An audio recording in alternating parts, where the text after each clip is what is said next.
All right. Hello, everyone. We are going to go through a few announcements for the very first time ever, and then we're going to get into the intro and the rest of the game for today.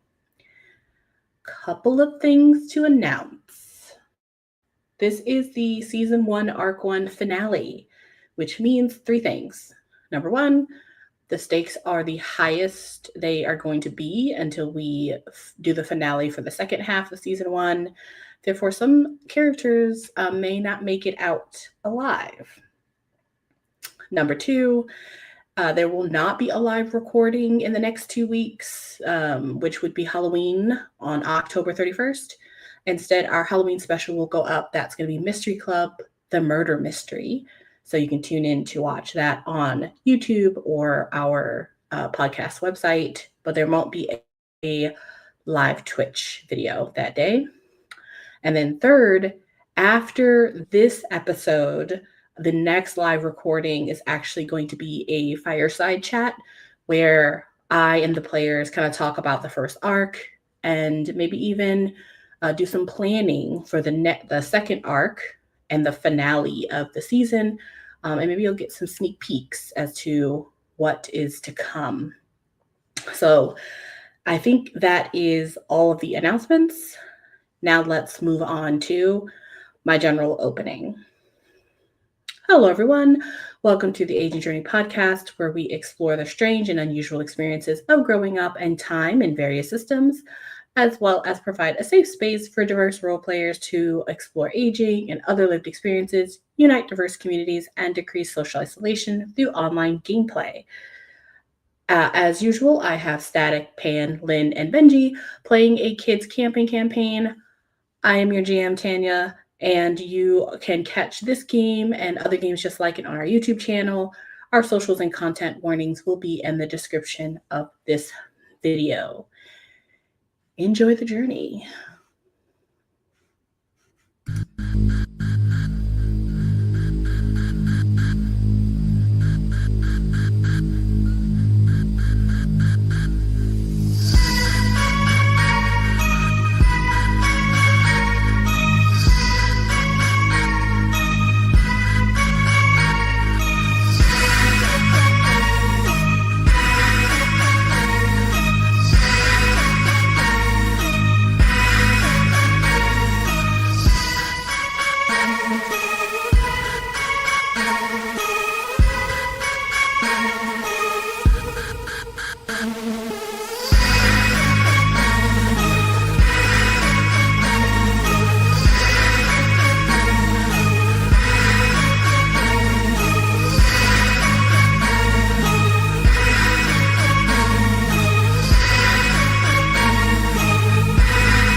All right. So a quick / long recap of our last episode because a lot happened. I mean, a lot. So it's gonna be a little long, but I'm gonna try to fit everything into it, starting from the top. In our last episode, you all confirmed that the camp has a dark secret, learning that some campers have tragically died while the adult staff, like Dr. Helmuth, so far has been kind of scrambling to do damage control. However, you all kind of have a glimmer of hope because Juni believes that they are indeed not dead. So, what you guys do is you decide to steal 3 corpses from the little shack that they were being held. You all were able to escape through a secret tunnel. However, you guys kind of fell into a bit of a detour because the tunnel turned into going through a huge, massive sand tunnel system, which then led to these unique termite-like creatures who have like broods in the thousands. And you all ended up in a huge den that also were ruins that seemed nobody knew about. So, and this is all within the bottom section of Breakleg Point. But unfortunately, you did not find an opening yet. So as you guys continue to explore, you store Melissa, Cleo, and Cinder's bodies in cocoons deep in the hive of these creatures, and you find a secret passage to another area of the old ruins where Ebb and Juni find mostly darkness and a large underground lake. While Ebb investigates the dark lake, she feels a strange feeling as if something lurks in the darkness and is waking up. Hayden and Gia finally caught up with the rest of the party and literally turn on the lights, which reveal a huge broken ship sticking up from the depths of the lake, a strange island that holds a stone dais, and a mysterious bank of sand, as well as a giant floating sculpture of a moon hanging above the entire room. As all of that happens, Ebb comes back up from her investigation under the water and tells the gang that there is a mysterious creature lurking beneath the water. This is at this point, Gia attempts to communicate with this creature and succeeds. However, unlike many of the other animals that she's communicated with before, this thing kind of regards her differently. It is intelligent and it now can live inside of Gia's head. It beckons her into the water and she plunges deep into the water and begins to sink quickly to the bottom. You all jump in after her. And even though you're able to kind of slow her descent a little bit, it's Ebb's kind of like evocation of Frederica that teleports you all back up to the surface and you land on the island with the stone dais. And then there's a whole bunch of puzzles. There's like a lot of puzzles. There's a little bunch of puzzles, so much decoding. There's a reading of ancient script. Like Hayden and Juni are kind of on fire, being the absolute nerds that they are. And they do a whole bunch of fun adventure stuff. But you guys quickly and pretty efficiently decipher like the mystery that seems to have been left to rot here for a couple of decades. And because Hayden and Juni are doing all of this work, Ebb and Gia, decide to investigate the rest of the room. They want to go over to the sandy beach on the other side of the lake. Ebb swims across and makes it to the other side, and Gia attempts to walk on water. Unfortunately, she only makes it about halfway, and Ebb sends her broom to help her the rest of the way. And as Juni cracks the last puzzle, and Hayden in his haste is trying to help Gia, but falls into the water and makes a horrific discovery, Gia stuck on Ebb's broom, trying to fly it, while Ebb, Hayden, and Juni, you all watch as a colossal shadow looms under Gia. And this is where we return as a gigantic maw, this huge creature surfaces, breaks the tension of the water almost in slow motion.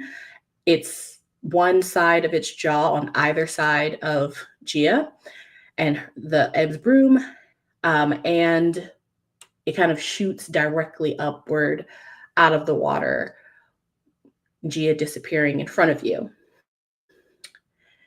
This is what is currently happening, and you will all need to make quick actions. Number 1, there is a giant wave because this creature has burst out of the water. There is a wave that just immediately knocks Ebb out of the water because you were already at the side of the beach. And so the wave literally pushes you up out. It scales. So just a little bit about what this creature kind of looks like to all of you that see it just for a moment, even though it's humongous, but you still only see it a moment before the waves that it causes crashes over all of you. So it has kind of black-gray scales. They kind of look old and worn. They're like torn in some places. And you also can kind of see a few old harpoons that have been thrown into it at some point, and they're kind of still sticking out of it. And you all kind of watch in horror as in that like single strike, it kind of consumes Gia and Ebb. And as it slowly, well, not really slowly, but as it begins to descend back into the water, it's not doing it, without another wave. And so an even larger wave is coming towards Hayden and Gia, who are on this little island in the middle of the lake. So that's where we're at right now. Because the wave is coming straight towards you guys quicker than you're going to be able to do much in terms of like help Gia out, I need everyone to try to avoid whatever damage the wave is going to do to their person. And then once you guys recover, you can try to do something or see where the creature is at this point. So Gia and Hayden and Juni, you two need to make grit rolls to see if you are able to hold on to something while this huge wave literally washes completely over the island, and it's going to sweep you off of it if you don't grab onto something. DC is going to be a 15. Because I'm assuming there's like no place for actual cover on this particular island, correct? No, it's like really tiny, and it's just the dais. And the dais you can grab, but you wouldn't be able to like hide behind it. Okay. It's like I was gonna make the argument for flight if I could like run into a shelter, but yeah, if there's nothing, y'all go with grit. That's good. Can I use my broom? I'm gonna say you're not gonna have a lot of time to use your broom. That's cool. I need to explode. I exploded. Nice. That's gonna be a... Wait, I can't do math. 24. Okay, nice. Hayden? So that's a 4. Okay. Because Juni, you have such a high roll and you're behind Hayden and you can see him as he gets hit by the wave, I'll allow you to try and grab him or something. Yes, I would love to. Okay. I'll say you grab him, but I want Hayden to roll let's say another grit to see how long you hold on, basically.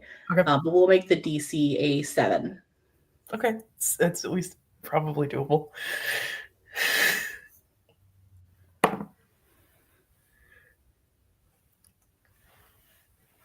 So that's a 3. Perfect. Hayden, you see the rolling salt water hit you, and it basically hits you like a ton of bricks. You are completely knocked back, and Juni is really only able to grab you as you go past, but you are going to be quickly slipping. And the wave has already kind of gone over both of you and the entire island. However, the creature is still descending. So probably when it descends completely, there will be another wave. But right now, both Hayden and Juni, you guys are like underwater, holding on for dear life. Ebb, you will have been flung onto the beach and you are also kind of underwater for a moment, but then it starts to drain. But there's another wave coming your way almost as quickly as the creature descends as well. So I'm going to need a grit roll from you as well, DC. I think for you, if you're around a lot more stuff, you haven't been able to investigate the beach, but there's a lot of stuff on the beach. What if I just go under the wave? Like I'll just swim down. You want to swim? Okay, I'll allow a flight then instead of a grit for you to maneuver under the wave. So DC is going to be a 10. Okay, what is my flight? Oh, I should have picked grit. Okay. Where is my D8? Here it is.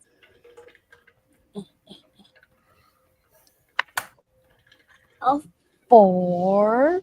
That's a 4. Well, okay. Because that is 5 under, you get you try to swim under, but what happens is you actually kind of get rolled. So like the wave goes under you and then it kicks you back. And I'm going to say that you fall onto something that you can't really see. And so you're going to take a minor injury. However, the wave is like, it's going down. And so you're going to eventually be on the sand again. But just like a tide going out back into the water, that's what it's like. It's like it's going to start pulling you into the water in a minute. Going back to Hayden and Juni, the creature is now pretty much almost completely submerged again, still like upright because it came out of the water, but now it is down completely full. And so the water is receding. But then kind of like when like a blowhole pushes out water, another big spout and another wave is going to come back. And I think at this point, because Hayden, you only got a 3, you are no longer holding on to Juni. And Juni, you're holding something, maybe like a piece of cloth, but Hayden is not on the other end of it. You two cannot see each other in this moment. But I will need grit rolls again. DC for this one is going to be a 10.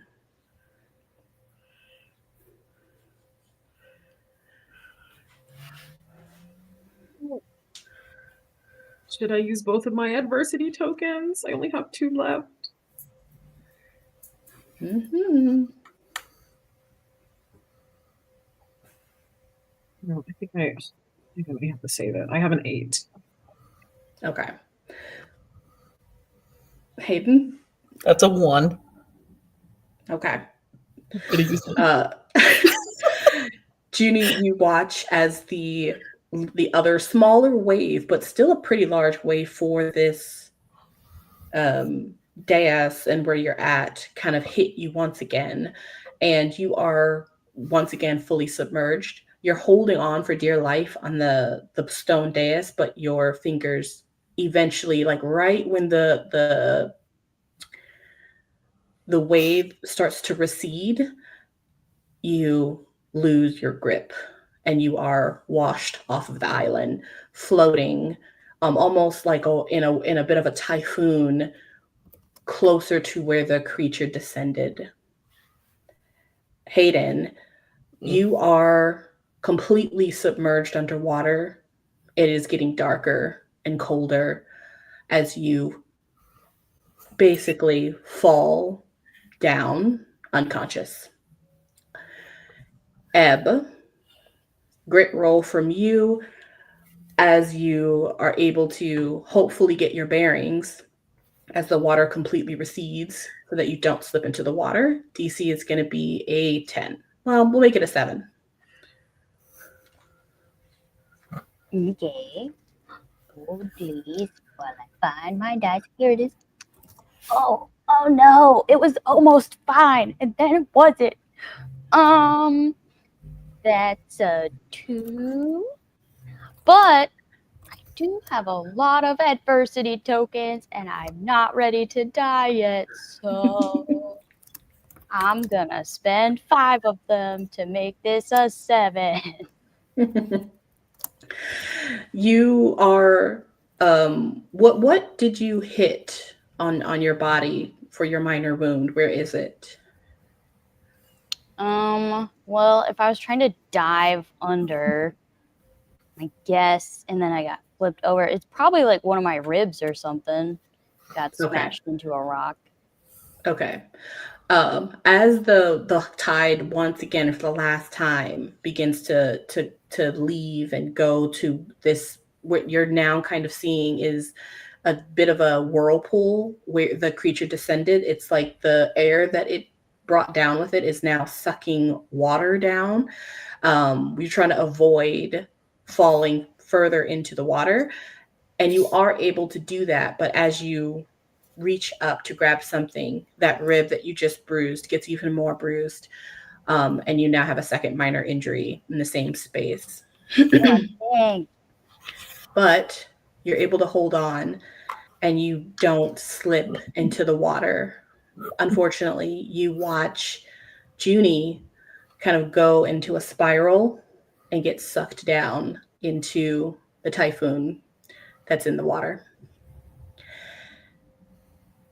Let's move over and see how Gia is doing. Great. Gia, in the split second you watched in horror as a giant mouth rose up from the lake, there is initially just a shock of all of the light that was in this room turning to complete darkness as the jaws close in on you. Then there's like a stale stench of fish and like an organic decaying smell that kind of hits your nostrils. By the time you're in complete darkness, the creature is still out of the water. And so you are still on the broom hovering. However, at some point as it begins to descend, the little bit of water that was below you, you can kind of see just from the little bit of light, it begins to sink down into the stomach of this creature. And as it begins to descend, you can kind of feel basically the back of its baleen or the back of its teeth as it pushes you down. As it does this, you hear a voice in your head, the same voice you had reached out to, the same voice that spoke to you, the same voice that decided not to respond to you after it had realized that it didn't get to claim you when you jumped off the dock. And it simply says tauntingly, "Mine now." And as the gravity shifts, you are dragged down under the water. It kind of flicks its tongue at you and throws you to the back of its throat. And you find yourself slithering down into darkness. Gross. Now, there's a lot happening. Judy is kind of in a whirlpool. Hayden is kind of drowning, and Gia has just been eaten. Lots going on. So let's see how Ebb is doing as you realize that all of your friends have been lost. What are you gonna do? Oh no. Okay. I'm real dumb, so we'll either do something really stupid or something else really stupid. So can you refresh my memory? When me and Gia first raced to this island that I'm on now, we thought we saw something important, or we just had a feeling there was something important on this island? Kind of both. When the lights turned on, you guys saw that there was just stuff on the island, but you couldn't see from where you were. You had to get closer. And so you guys went to investigate. But I think somebody rolled a pretty decent roll. And I think I said that, there could be some stuff on there that could be useful. Now, that was before it got drowned with water twice. Fair So we point. don't, so we don't know if it's still on the island, but you can still check. Did I see Benji or Juni get swept away, or was I mostly just underwater dying? I think so. No, you didn't see Hayden. You, other than the ball coming out of the water and grabbing Gia, that's all you saw there. And then I think just as you were holding on for dear life, you just barely saw Juni's the tip of her head as she got swept away with the water. Okay, well then, I don't know where anybody else is, but I know for sure where Gia is. So I'm gonna swim directly towards the monster with my wand out and try and do some magic about this bitch. Lovely. Yeah, there is a bit of a whirlpool of where it descended that was fairly strong, but getting weaker and weaker as it goes deeper and deeper. So if you want to hop in head first and just follow it, you can certainly Yup. do that. Let's go. Let me first get a flight to see if you can catch up with it. It was backwards, so it's not moving that fast. So I'll say that your DC is just a 4. But basically to keep it in its sight before it gets too deep to where you can't see. Can I use magic about it too? Yes. What would you like to do? I just like want. I guess I want to point my wand behind me and kind of like use the magic as like a jet stream. Go faster! Ah. Okay. Okay. That just gives me a +1. Hooray! Oh shit! I exploded. Wow. +6, 19, 14, 15.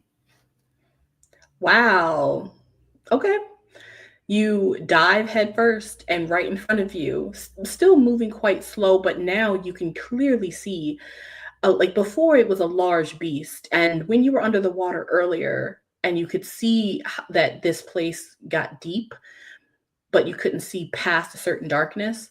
I think now back under the water, chasing this creature, you can see its scale is literally a colossal. And I actually have a little picture. This is just from the internet, but this is kind of an inspiration. Oh, My goodness.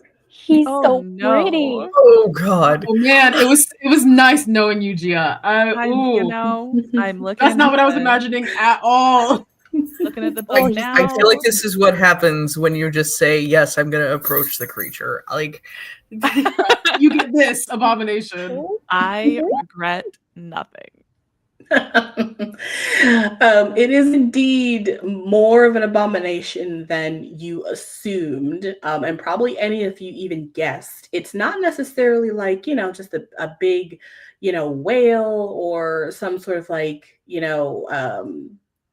like Scylla, or like it's more of a, I will say Ebb, without even like rolling. It definitely doesn't look like anything you have seen in the ocean today.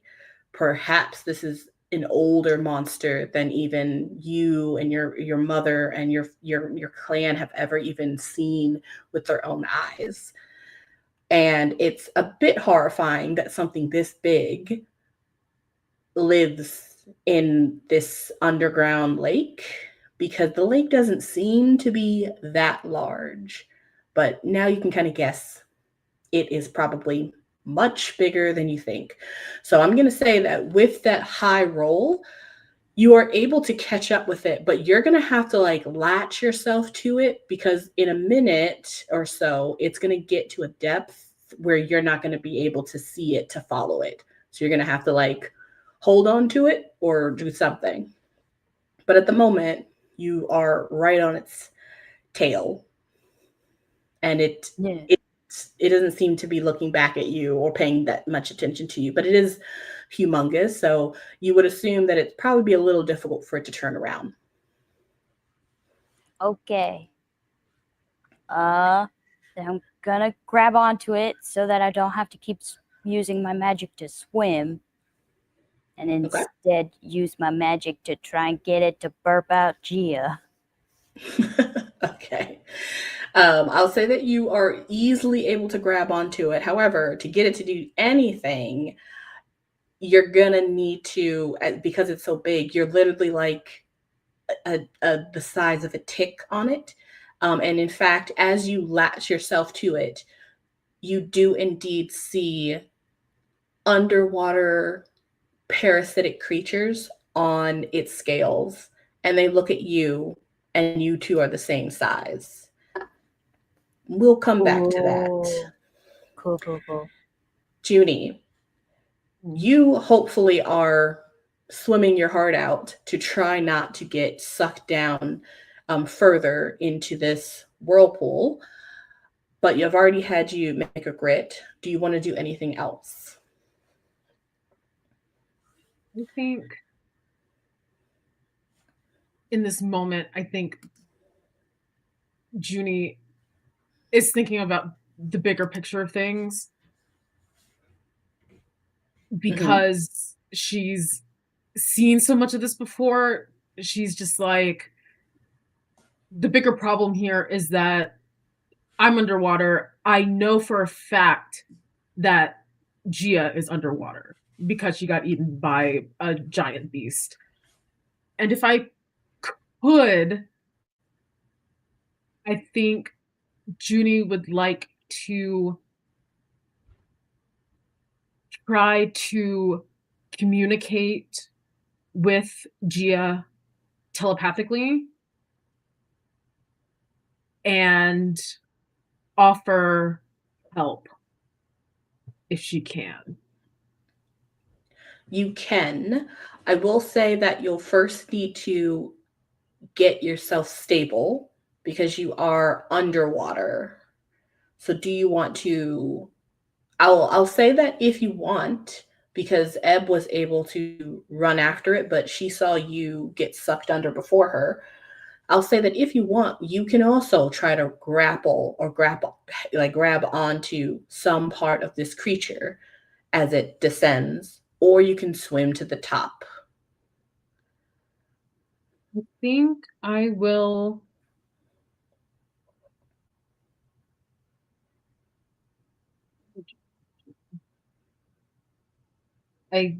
Juni can't breathe underwater. Juni's gonna swim to the top.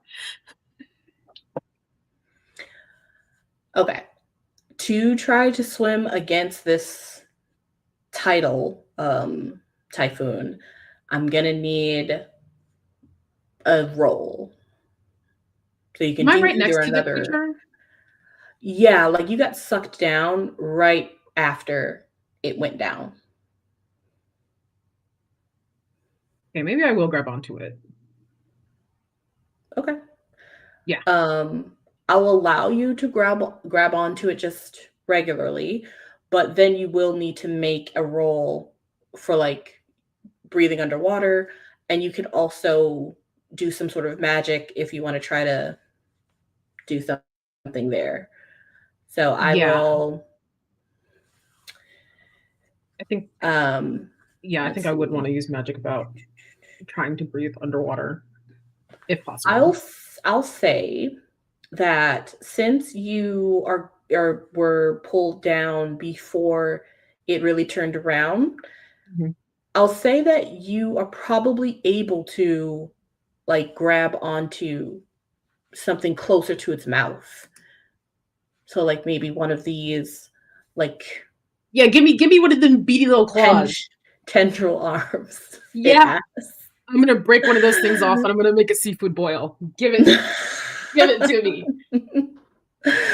Okay. Go ahead and so what type, so you can do some sort of magic to breathe underwater, and then you can just grab onto one of those as it like turns around. So let's do, I'm gonna say grit again. Unless you want to do like a brawn to try to grab. Okay. It's gonna be grit.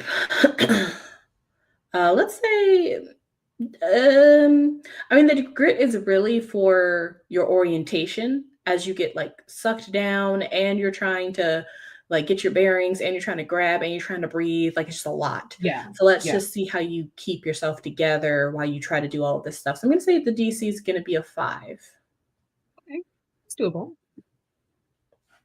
Okay, that's a 10. Okay. Oh, yeah, half, but yeah. This is better. Well, that's 5 over. What does it look like when you do all of these things all at once? I think Juni just lets herself, she kind of just takes into account the lessons that she got from Miss, oh my God, it's been so long since I talked to her. The fighting professor. Oh, Miss Gilda. Miss Gilda, yes. And she even though like she knows that that lady's probably a bad person, what she taught was true. And she just, instead of using it for fighting, she lets herself feel. She feels the aeration of the whirlpool, and she pulls the air bubbles out of it to create an air bubble for herself to breathe from. And she can feel the presence of this giant creature, and she just reaches out and just grabs it instead of trying to analyze where's best to grab. She just takes it as her friends would do, just sometimes not thinking about things and just do it. And she tries to upright herself so she's facing the same way as the creature, so she can kind of figure out where she is. All right. Excellent. You are basically riding the little crab tendril of the creature in the front, and Ebb, you have attached to its tail in the back. You guys are double teaming it, and someone will get to Gia at some point. But let's see what's going on with Hayden. Hayden, go ahead and roll a d6. Yeah, absolutely.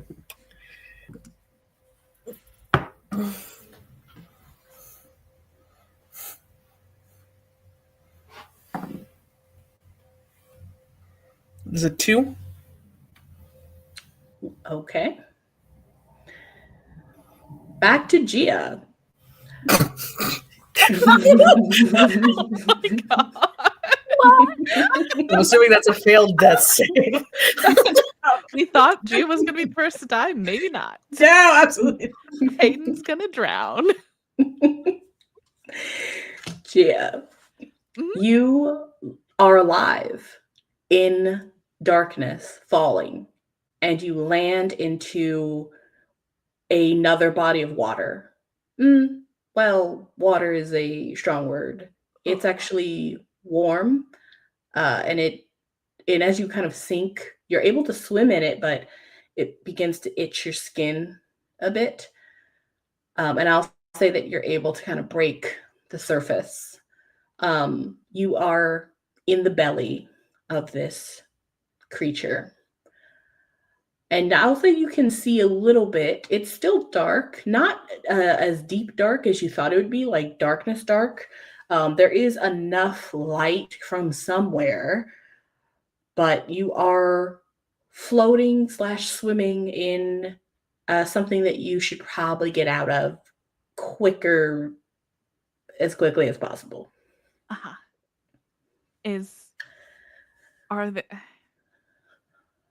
Are there any like yet undigested bones of larger things that I can climb on? Actually, unfortunately, when you look around, you don't see anything that it seems like this creature has eaten in a long time, that has been like living at least.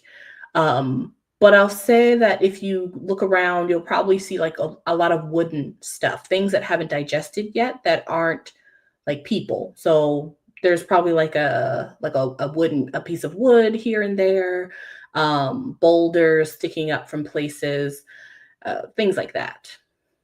I am going to swim to the nearest one and try and get on it.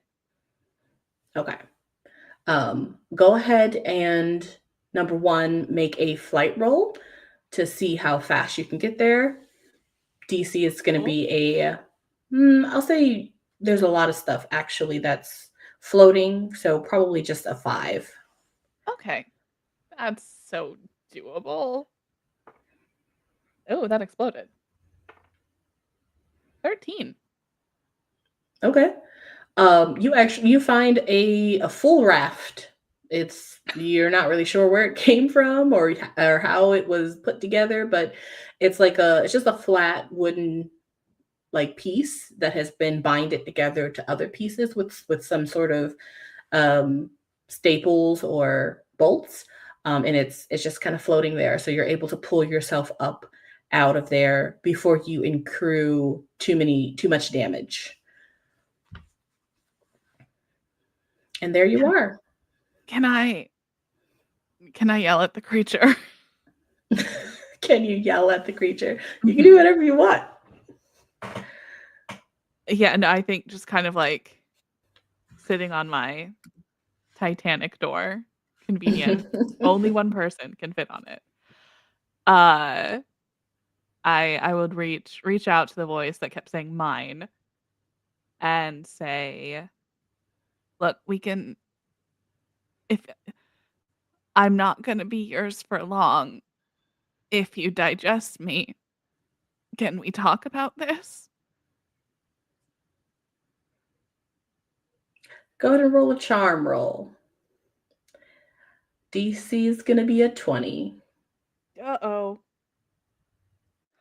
Don't fail me now, charm. It's a 4. You get no response. The raft kind of rocks back and forth as the digestive juices kind of bubble up, but also move along with wherever the creature is moving. But it was fairly warm when you got into it, and it still is warm in here, but you can kind of tell that the temperature is dropping as the creature goes deeper.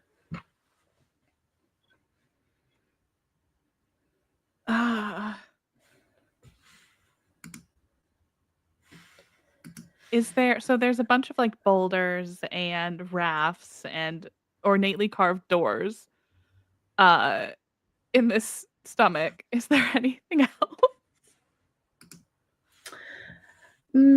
You can like try to pilot the raft, or move it so that you can, because this is a huge area, but you'll need to get super Pinocchio with it.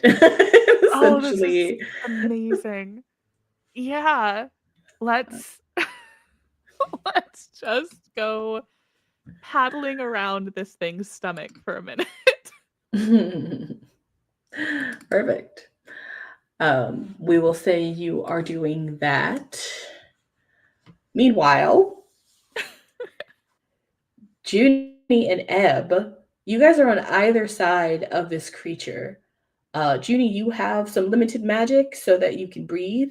Ebb, you can breathe underwater. What are you two wanting to do now that you are getting deeper and deeper into this lake?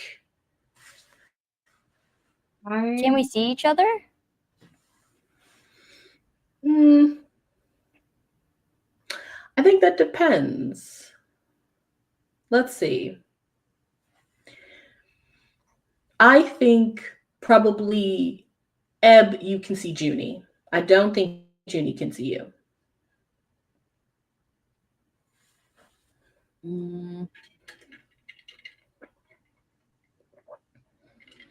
I think in that case, I think Juni is still focusing on trying to save Gia, and she wants to do that thing where she talks to Gia telepathically and tries to give her a boost. Okay. As you try to reach out to Gia, go ahead and make a grit roll. DC is going to be 15. Here we go. That's incredible. That's crazy. That's a 21. Ooh. Your mind reaches out to Gia, and as this happens, you can feel that something is trying to get into your mind, but it isn't able to get through the barrier. But you are able to reach Gia. Yeah. Gia, can you hear me? Why are you in my head? Yes, you're not dead. Oh my God. Listen, look, I know I've said a bunch of things in the past where I was like, Gia, you really shouldn't like play with nature and stuff, even though like that's your whole like shtick. And I know I killed Fred, Look, I'm sorry. I was scared. He attacked me. Honestly, kind of deserved it. But this time, I really need you to lock in, and you're going to tame this beast. Do you understand me? You want me to tame it? Yes, I want you to tame it. Why do you sound so nonchalant? Well, I am currently on a raft floating in stomach acid, and I'm doing my best to maintain my zen. So, Honestly, work with me. I get it. I'm underwater, holding on to a crab leg, his crab leg. That might not be a good idea. I don't care. Okay. You're gonna get out of there.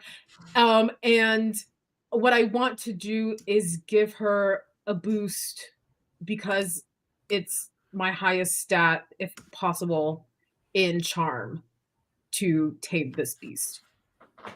If I could work with her to tame this beast telepathically. Interesting. Okay. How would you guys want to kind of communicate back and forth to create whatever strategy it will be to speak to this beast and get it to do what you want it to do? I think it's like an electric current that like goes from one post to another post, and I think Juni just channels all of the memories and suave that she's used over the years, how she's made so many friends, and how she gets away with things when it comes to adults, and the little bit of trickery that she does all the time. She channels all of that feeling into Gia. Okay. To communicate with this beast. Gia, make a brains roll, and because you're kind of getting help, I'll say it's a DC, let's say 5. Very low. Excellent. Juni also sends any interactions with animals she's had, like the warden's dog. I think that would be helpful. That is a 9. Okay. You gather all of your information from what you have kind of figured out so far about this, whatever this is. This is a creature that is much more intelligent than a normal animal, and it clearly has a plan or an idea. It has something that it's going on, and the reason why it's not communicating certain things to you is because it knows better. It's very intelligent. Therefore, you can kind of already tell that you probably don't want to just keep trying to just get on its good side.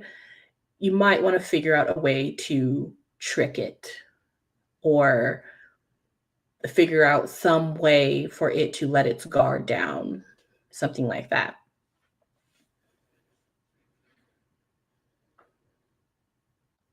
Okay.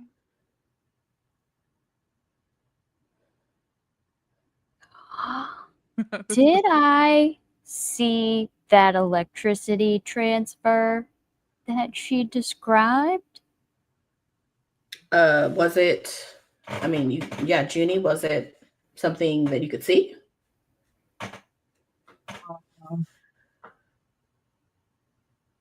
I was thinking about it. Not really, because it's a telepathic link. Well, I guess that's a no. Dang it. I'm not trying to be unhelpful. I'm just like, I don't know how it would work. If it's actual electricity, would it be something she could like feel in the water? Possibly. Either that or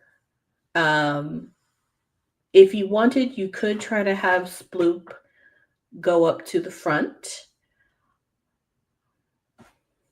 Oh yeah, Sploop is with me. Yeah, can I have Sploop just swim over to Juni and like sit on her shoulder, sort of?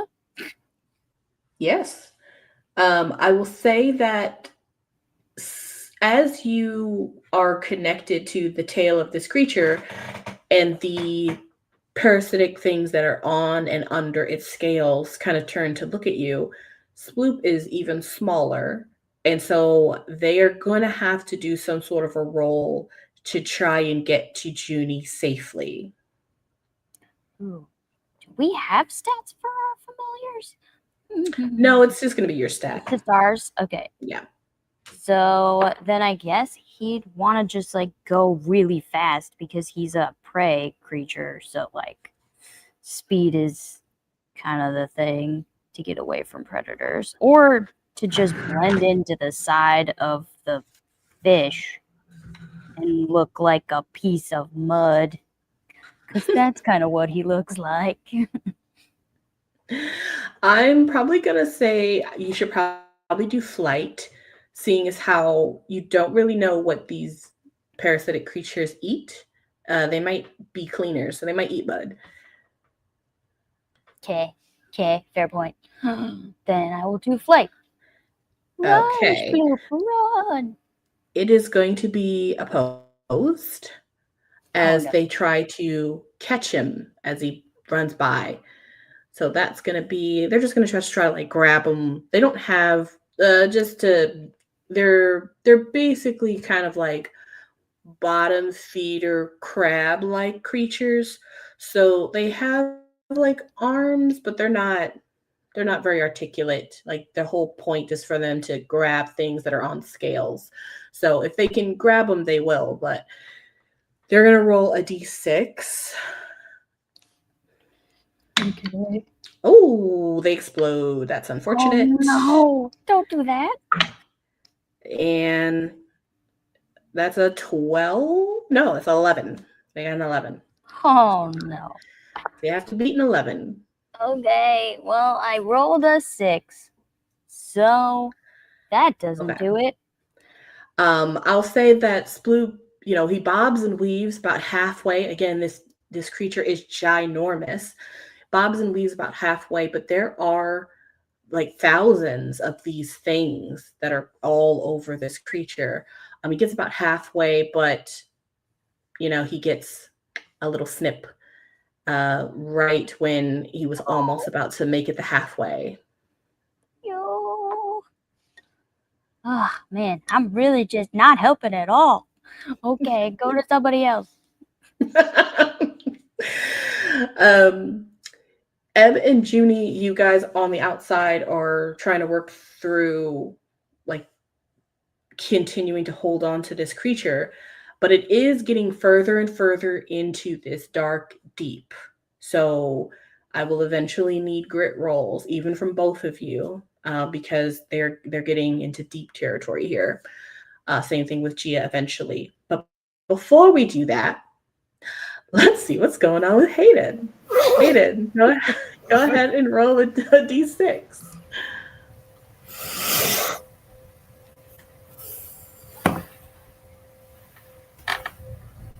So it's another 2. Okay.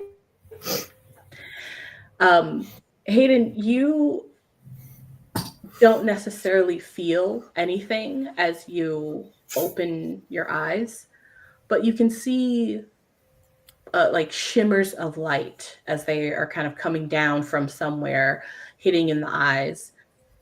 It's comfortable wherever you are. You feel floating in midair, or perhaps it's water. You're not really sure. You're not breathing, and you don't feel anything like on your hands or on your feet or anything. You just seem light and airy and calm. And you don't really know where you are, but you don't really care. Back to Gia. Mm-hmm. What have you decided? What are you going to do? So Gia's thought process on this is Ebb said this creature was sinister. Clearly, it has eaten her. It's clearly intelligent and has something it wants, and it just happens to be in a weird moon goddess cave where allegedly the moon goddesses maybe are good things. Mm-hmm. I think what Gia is going to do is she's going to unintentionally project her very true, like real fear of dying and being slowly dissolved in stomach acid, knowing that this Mhm. thing is in her head.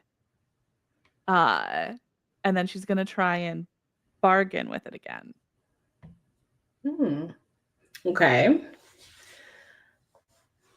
So as she is sort of letting these thoughts of what does it feel like to be dissolved? I'm going to die in the dark. I'm going to, this, that, and the other, and not see my family again. And I really regret that joke I made right before I left about vanishing. She's gonna kind of panicked call out to the creature. Wait, I can, whatever you want, I can help you with. Because I'm smaller than you, and you and I together, we're already bonded. So I could just do like small land things for you instead. Like maybe there's like a moon puzzle thing. You just have to let me don't eat me. Just tell me what you want and I'll do it. Okay. Go ahead and roll charm. And what are you giving her, Jeannie? Is she gonna use my stat die? Ooh. Okay. DC is still going to be a 20. So much more Nice. possible. My stat die is 20. Okay. Oof, that is a 17. Do I still get to use... I have a 2 to charm, which would make that 19.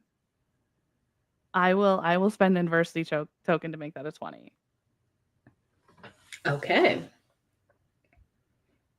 So what are you trying to ask it or tell it? I want it to let me go and tell me what it wants me to do for it. Because I can help it rather than die. It doesn't say words. This time it shows you a picture, or maybe it's not even a picture. It's almost as if it's showing you a refraction or reflection of what is happening in the water around it. And you see it, humongous, swimming deeper into the water. But it shows you like a close-up of Juni hanging off of it and Ebb hanging off of it. Kind of giving you the indication that, okay, but these two things need to get off of him. Okay. Is Juni still in my head? Yeah, sure. I'm not gonna let you die alone.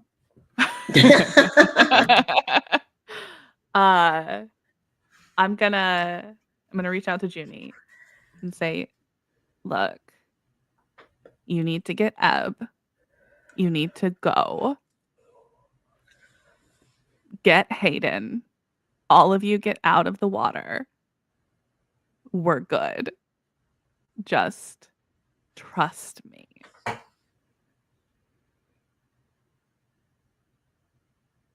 And he's silent for just like half a second, but feels like 10 minutes. And she just goes, okay. And she lets go of the creature. And as she lets go, she looks around for Ebb. Well, you don't know Ebb is there, but Right. I will say that as it passes you, Ebb, you like get closer to Juni, and you guys are able to like, you're about to pass her as you continue to hold onto the tail. As she's like floating by, I'm like pulling like a spike out of my head and I'm getting ready to like spike the big beast because I've done nothing so far. He shakes her head vehemently. She's trying to signal to go to the surface. Oh, we're not killing it? She shakes her head. Okay. Okay. She's pointing to go to the surface, and Judy starts swimming up. Back towards Now you guys have gone quite deep here.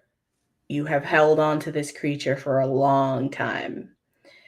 You are definitely at a point where the only reason you can see one another is because you're right next to each other. But you can see nothing else. You can't see what the bottom is or what the top is. It's just darkness.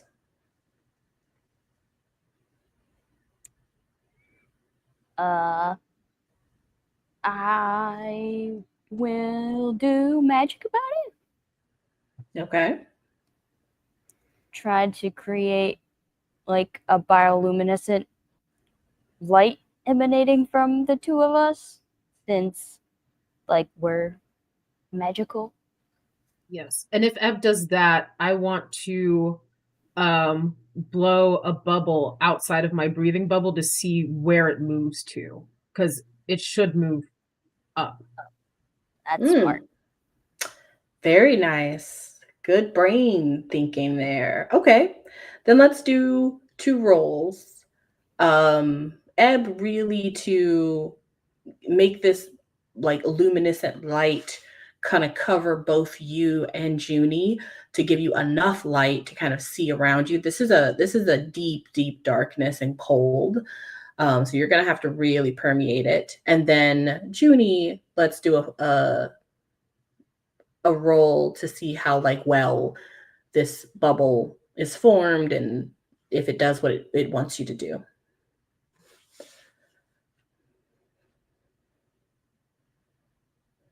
So what dice was I rolling? I think for you, I'll take a grit. And I think for Juni, I'll take a charm.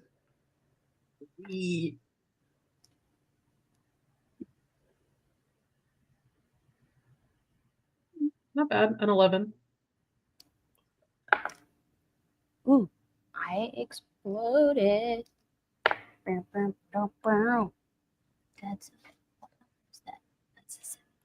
That's a. Do I get I'm doing magic, so I get a +1. So that's an 18. Wonderful.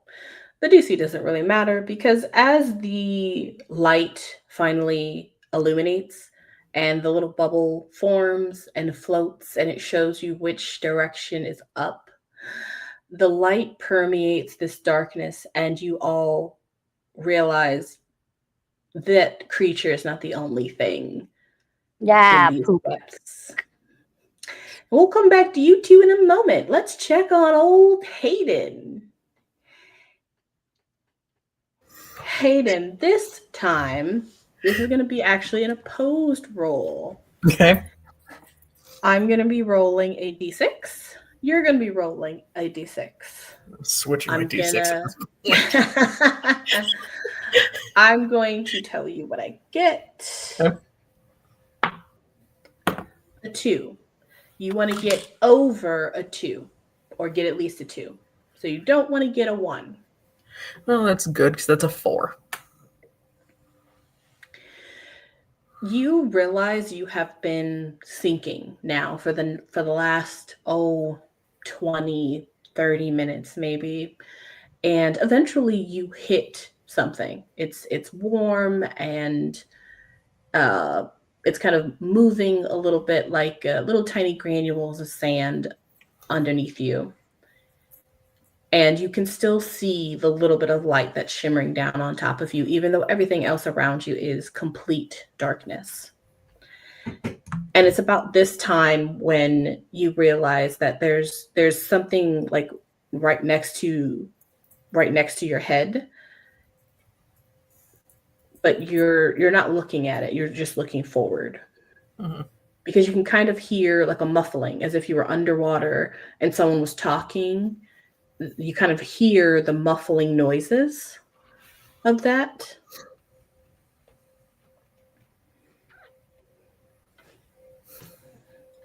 You're able to act. What do you want to do? Okay. And he's fully conscious again at this point? You are something. Yeah, that's fair. You can see, you can kind of hear, but again, everything's muffled. You know you're in water, but you don't feel anything. You don't feel cold or anything like that. And there is light, but it's only coming from the top of you. Like it's shining down from the top. But you don't see anything else in front of you. Okay. I mean, if he has the ability to, he's pulling out his wand. He's gonna try and like illuminate the tip of it like a flashlight. Try and get some kind of visual around him. Okay. You take out your wand. Everything's moving very slowly. Like either everything's in slow motion or the weight of your hand, the weight of your wand is unnaturally heavy, although you don't feel heaviness. Everything just seems slow, but you are able to put your hand where your wand is and pull it out and create a little bit of light with a little bit of magic.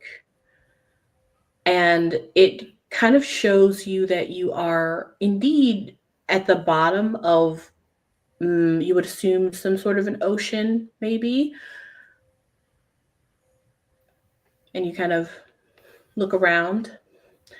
There isn't anything too of interest until your eye kind of hits something unusual that is, we'll say, laying right next to you.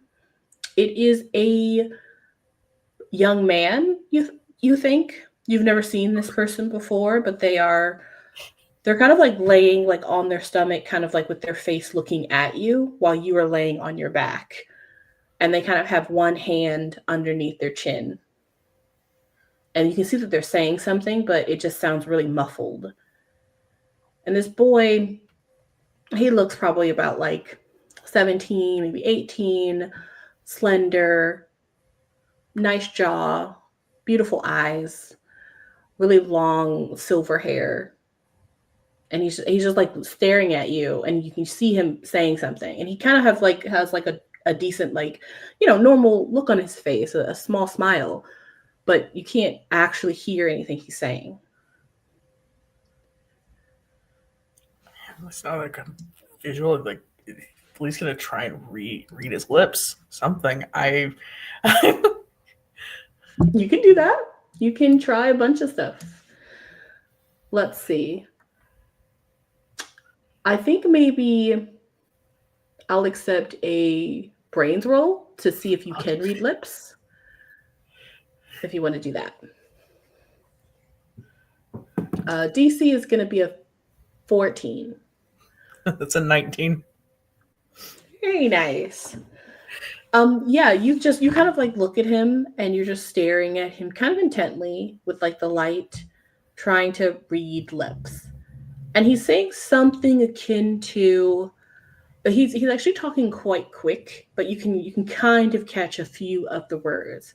And he's basically saying like, oh my gosh. And then there's like some other stuff that you miss, and you're like, it's been so long since and then you miss some more stuff. And then you again see, so what are you doing here? Like, what's your name? How are you? And you see some other stuff. Like he's literally kind of talking at you like this is a totally normal situation, talking very quickly. And so you're kind of having a hard time actually getting a lot of the information. Yeah. So you might need to communicate to him that like you can't hear him.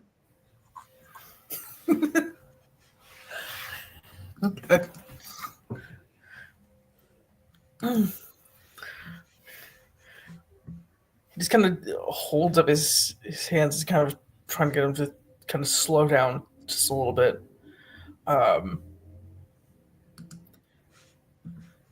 Then kind of one of his hands up to his ear, just kind of shaking his head no, just trying to communicate that he can't hear him.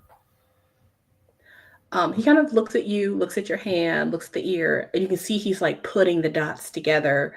And then his eyes go wide, and you can kind of see him go, oh my God, that's so embarrassing. I'm so sorry. And he's kind of laughing. And he kind of sits up. He doesn't necessarily sit up, because as he gets up, you see that he is able to swim because the rest of his body from the waist down is a long black tail. And he takes something from somewhere. You don't really know where he gets it from. And he is holding it up and he's bringing it towards you. And by the time it gets to your face, you realize what it is. It basically looks like an earwig, but like an underwater earwig, like a tiny lobster. He puts that on your ear and it crawls inside.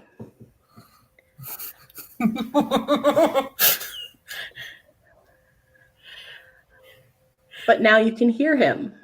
And he goes, is that better? I think so. Wonderful. Sit up. And you do feel like now you're beginning to get a little bit of feeling back in like your fingers. You are 100% though, like fully underwater. But you are able to sit up as he says, sit up. Slowly just, where am I? How did I get down here? He sort of twirls around, kind of turns around, and you see the tail it's not a fish tail. It's almost like a sea snake tail. It's very long and slender and black, and it kind of whips around because it goes from like being thicker to thinner at the end as he like turns around. And he's like, come with me, come this way. And he's kind of like, he kind of like twirls and then he moves away from you a little bit to kind of like try to get you to come with him. Of like, come this way. Trust me, it's a whole thing. It's a whole conversation. Just come this way. And he's sort of trailing you off to somewhere.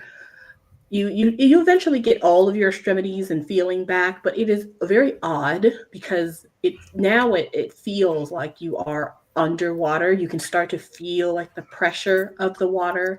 You can feel your feet sinking in the sludge and the sand.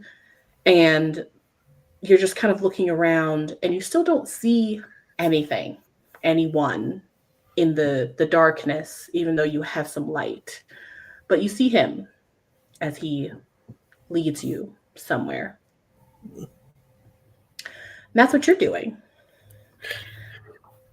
Back to Gia. You are inside of your friend and let's say you know at this point that Juni and Ebb have let go. But you are continuing to descend. You have not been released.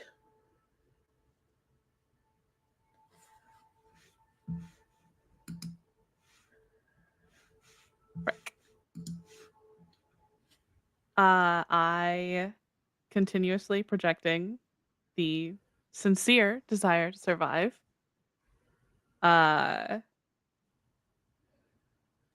you still have my broom? Yeah, I hope so. I have no idea where your broom is. I'm gonna say you do not have the broom. You don't know where it is. No. In the acid. Sorry. No. I would say you could have mine if you ever make it back to the cabin. But I suspect, Brooms only answer to their person, which I think we learned the hard way. Yeah, no, I'm just gonna continue to project the I want to survive. I'll do whatever you tell me to do. How else can I assist you? As you project this, it projects back to you that it understands what you're saying. It hears you, and it has agreed that it will release you as you've requested. As you kind of sit there, rocking back and forth, the air getting a little staler and a little colder, you begin to see something rippling in the acid. I'm sorry. Mm-hmm. Okay. Just a small ripple there from a little ways away from you. And then another, then a few more in another direction. Cool. I'm gonna take my wand out and sit in the very center of my raft. Lovely. Juni and Ebb, what are you guys doing? I don't know. What's the things around us? You don't necessarily see like a bunch of stuff. What you mainly see are many eyes sort of watching you. Not necessarily from afar. They are close enough to where if you were to move in any direction, you would probably come across whatever's staring at you. But they are simply watching. Perhaps curious. You don't know. They could be friendly. Sploop? Yes. Yeah, I'll just say you do that. We were able to see the direction the bubble went, right? Oh yeah, you know where up is. Okay.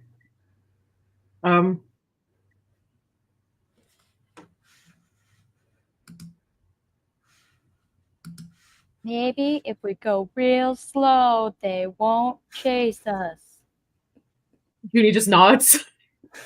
Just gonna gently float towards the surface. Right, like not even kicking our legs. We're just keeping an eye on the eyes as long as we can see them, and just trying to go up. Just little hand circles. Just a little hand circles. Just a little something. Okay, trying to stay non-threatening. Maybe just try and float your way up to the top. Okay. Yeah. Then I'll say a charm roll is needed to see if that gets across to these things. Let's say, actually, I think it's going to be opposed. That makes sense. What would it be for them? I think brains, actually, because they don't know what's going on, probably. They're going to have a D10, I think, for brains. All right. Wow, they're smarter than me. Man. For us, it's still charm. It's going to be charm, yeah. Okay. You have to beat a 7. I got an 11. Okay. I got a 13 plus 2 is 15. Oh, very nice. Okay.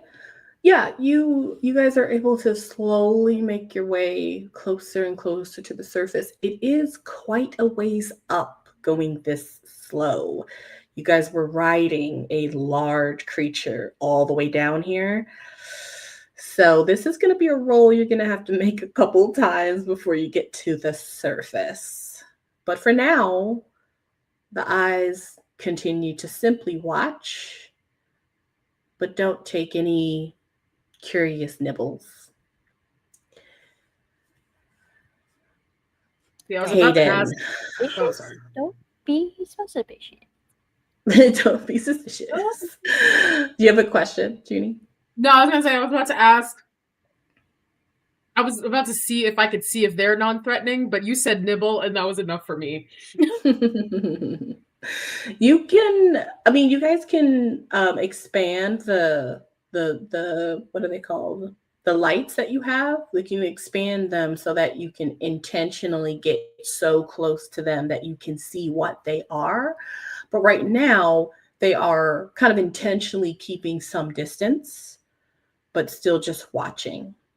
They probably, and I can tell you this for free, they were probably keeping a complete distance when you were on the backs of that creature. But now you guys are just floating all by your lonesome. So they're a little bit more curious. Wonderful. I'm just gonna. We're good. Yep. We're Just good. We're good. so You guys are quiet. making your way up. Let me get one of you go ahead and roll a d6. Oh no. How do you You do feel it, Jimmy. about me? Okay. Oh, you guys are boss to me. I got a 3. Okay. Hey, right in the middle. It'll be 3 rounds then. before Oh you guys no. get to the surface. All right, so you have 3 more rolls, and as long as you do good, you guys should be fine. No problem. It'll be fine. Let's see what's going on with Hayden. Hayden, you have followed this. He's you don't know what he is, but he is some sort of a humanoid sea snake hybrid situation, and you've kind of followed him now a little further out of the main area you guys were at, and surprisingly he takes you to basically what is like a little underwater cabin. It looks very similar to some of the cabins that are actually in the camp, like some of the older cabins that you've seen, except for it's underwater. Mm-hmm. And he kind of opens the door and lets you in and closes it behind you. And inside, it's, very well furnished. He has a table, he has a whole kitchen. He kind of he kind of whips around the house and gets some things for you. He's like, please take a seat. And he kind of pulls out a chair at the table. He's getting some tea together.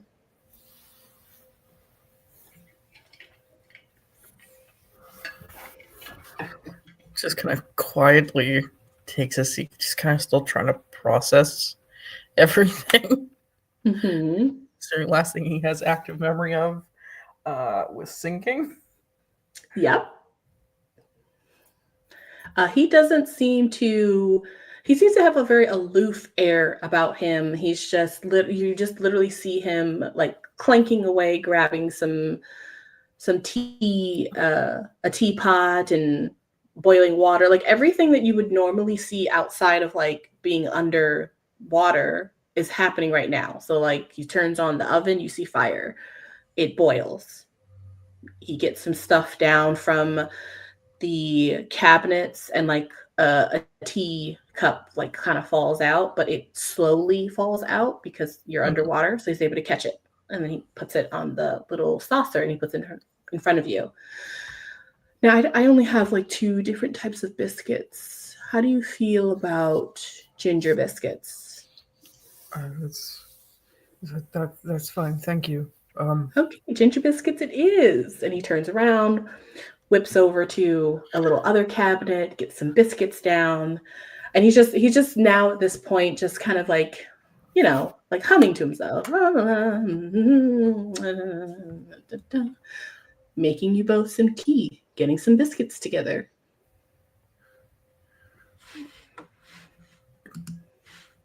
I feel like I should have asked this before. What's your name? There is just a slight chill that kind of runs up your spine as you ask that question. But he turns to you. Names. Ugh. Yes. He brings over a piping hot cup of tea and sets it in front of you. Yes, everyone's so interested in those. I'm sure I have one. I don't quite remember what it is at the moment, but ooh, I like the name Charlie. Let's go with Charlie. And he goes back to getting you some biscuits. So, Hayden, tell me all about camp. How's it been? And he sits down across from you. I mean, up until a couple of days ago, it was actually pretty good. It's kind of become a little bit of a chaotic disaster at the moment, I suppose. He takes a sip of his tea and just like slowly nods his head. Classic camp. Happy Camper Company is, well, kind of horrible, but I'm sure you know that by now.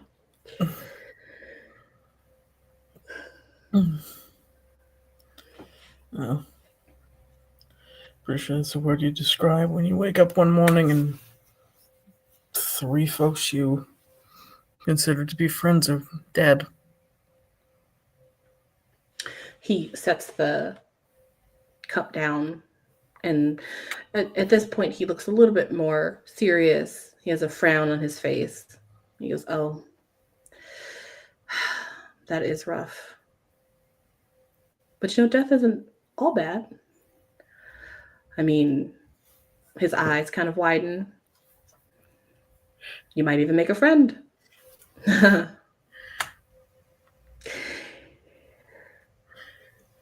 I feel like this tea is too light. I think we need something with cream. And he gets up to make another type of tea.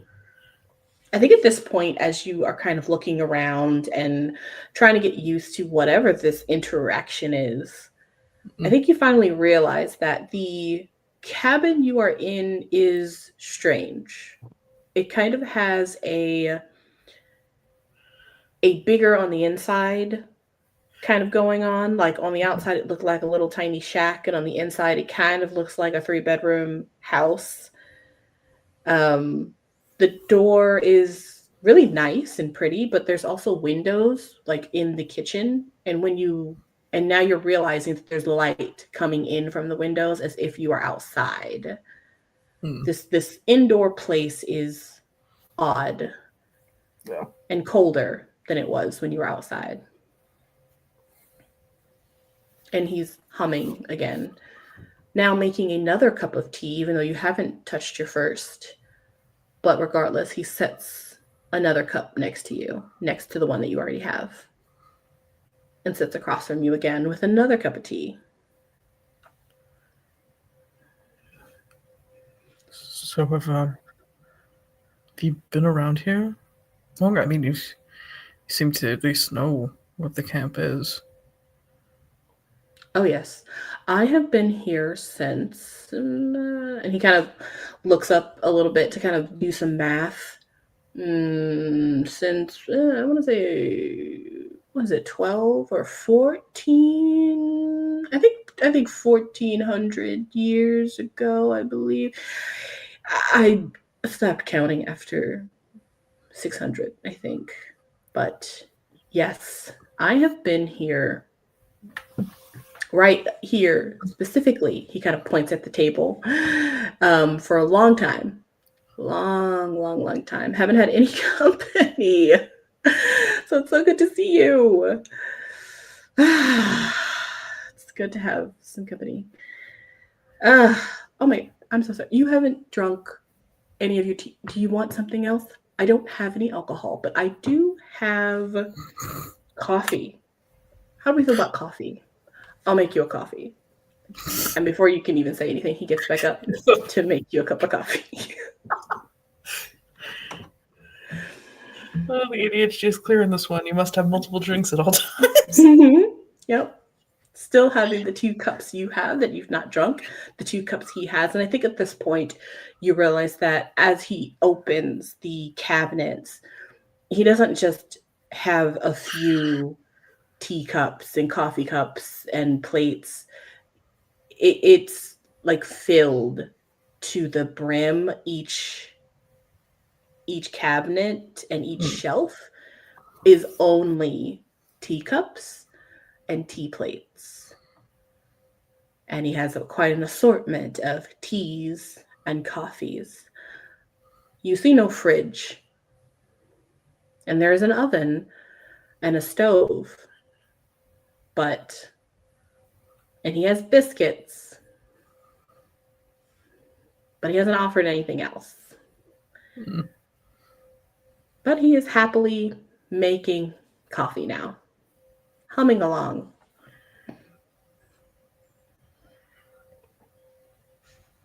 He's kind of trying to process all this. I think he just kind of absentmindedly reaches for one of the biscuits and goes to take a bite of it.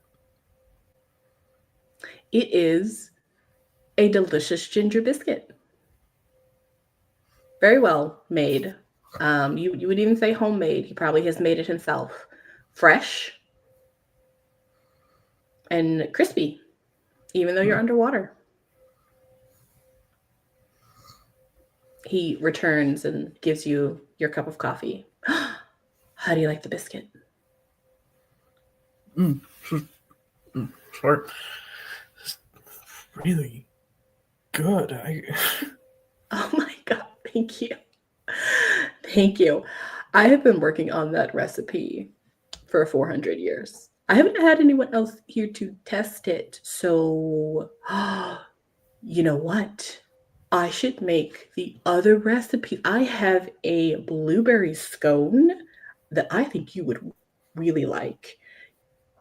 Yes. Where is my recipe book? And he goes off to look for his recipe book. You can kind of hear him in another area of this house, like opening up things and pulling things out and opening up closets as he's rummaging around. He's like, why can't I ever find this damn thing? What would you like to do in this moment? And then we will come back to you. The moment he's kind of taking a look around and just kind of the room he's in and like whatever rooms he can kind of see kitty corner or around, trying to see any kind of signs of like, where the hell am I? Go ahead because everything this person has told him is starting to actually freak him out a little bit.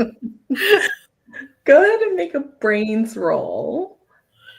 And I think you are at this point, perhaps you have some information, but I don't think you have enough for this to be a low DC. So we're going to do a DC of 15.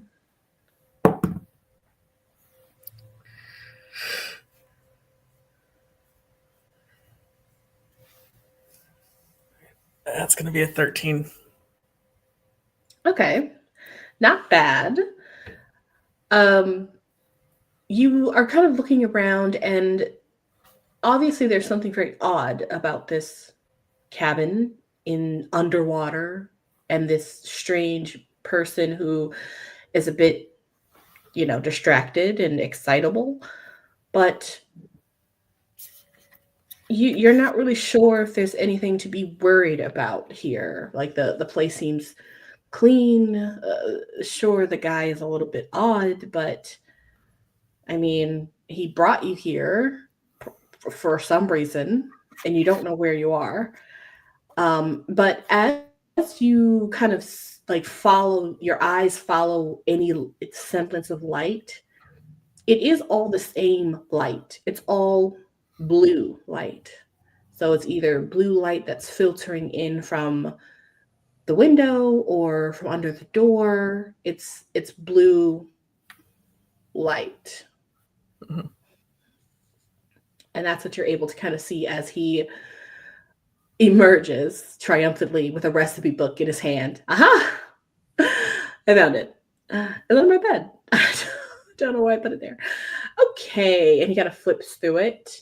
He's like, I think we should start with the pies because there's a coconut cream one in here and I have been needing to use up my coconut milk. And that's where we'll leave you. Making friends. And we'll actually go back to Ebb and Juni real quick to see how far you guys have gotten to getting to the surface. So go ahead and roll your what did I say, D6?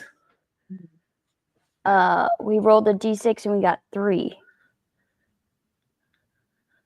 Oh, wait, no. I said roll your charm.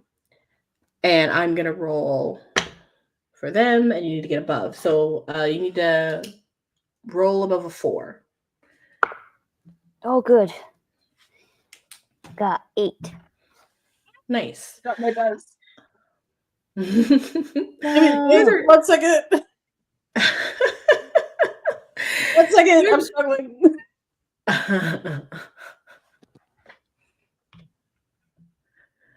got a 25. Whoa. I'm going to roll a d6 for. Well, no, I'm going to roll. Well, actually, I'm not going to roll. And I'm going to say that you guys do continue to make it up. But with the high roll there, I'm going to say that, Juni, if you'd like to, you can try to charm one of these creatures. You won't be able to see them yet. But I gotta. I'd love to. Okay. It will be a random one. Are there different kinds? Yes. Many different eyes are watching you. So Great. you can charm a random creature. What would you like to say or ask for or, convey that you would put out to this crowd to charm a random creature?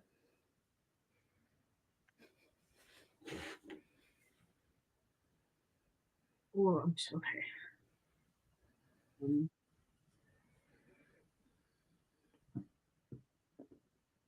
Oh, how do I want to charm them is the question. We've already conveyed that we are not a threat. They've kind of determined that. At the moment, yes. But I You also have 2 more rolls to get to the surface. don't know if they're good. You could try to get to the surface quicker. You could try to, ask something. You could try to. You could try to do anything. I think I'm gonna ask. I'm gonna ask one of them for help to get to the surface quicker. Okay. I think that's what I'm gonna do for now. Okay. Because I don't have time for like a little back and forth with this creature, do I? I think it depends. I think your charm roll was so high that you can if you want. Okay. Because I think Juni is really curious about what these creatures are. So I think the first thing she asks is, I see you were avoiding the beast. Has it been terrorizing you? I'm going to roll a d20. And let's see. If it's 15 or under, it's that thing. 16 or above, it's something else. Oh my gosh, a 15!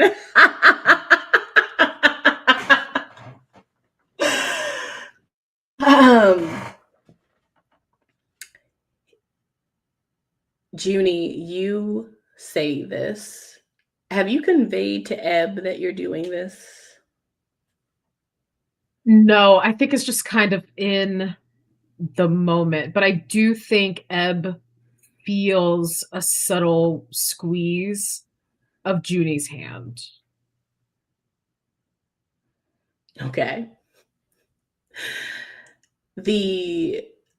Instead of an answer right away, instead what you feel first is a cold front that is slowly moving towards both of you, freezing cold. It clearly is coming from some direction, probably up from below, as one of these creatures moves toward you to get closer. Hold on to Ebb and Sploop a little tighter. It becomes close enough, because remember, all of these things were pretty, away from you, so that it wasn't in your light. But it comes close enough to where some of the other eyes disappear, flee from it. And then it comes closer and closer. And essentially what you see is it's still very large, but it is essentially about a third of the size of the large creature that ate Gia. But it is the same creature. And it conveys to you basically like the picture of like a family. Oh. Like uncle type of that's the vibe it's giving you. Oh, that's so curious. Why aren't you with him? Them? It responds with just one. But it basically shows you like uncle eating like baby, essentially, like eating a smaller one. Oh, I see. Ebb, you also see this giant creature that it seems to be a smaller version of the one that ate Gia, just kind of swim up to you all in enough into the light to where you can see it, and it's just kind of floating there staring at you as Juni asks it questions. Are you asking these questions out loud? I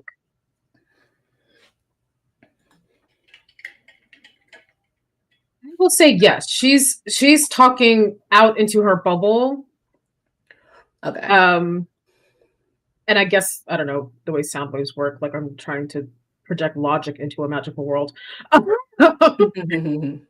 But yes, she's talking to this creature, and I think as it projects its feelings into me, Juni projects her vision of seeing the creature when she was a child. And she says, it tried to eat me too. I was scared, but not anymore.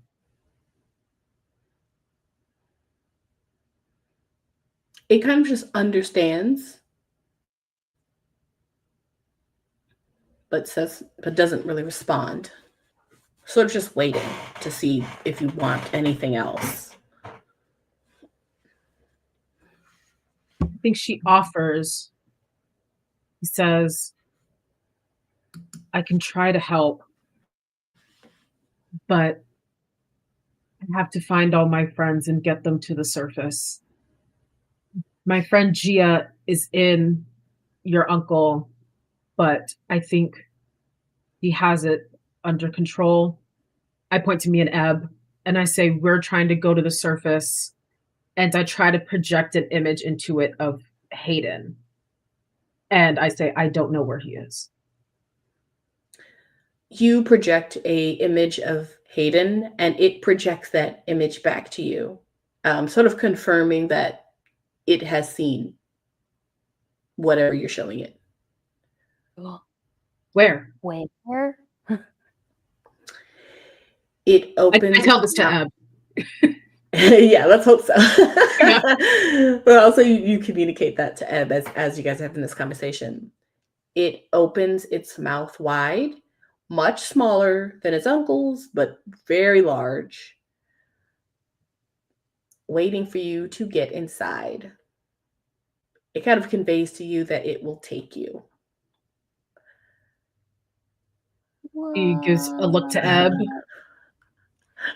I think we should. If Hayden's in trouble.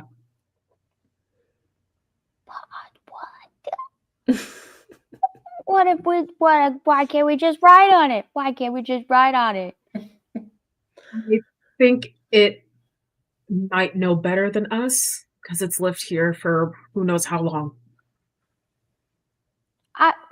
I've lived in water a long time. And I know you're like 3,000 years old, but you haven't lived here, like here in this place.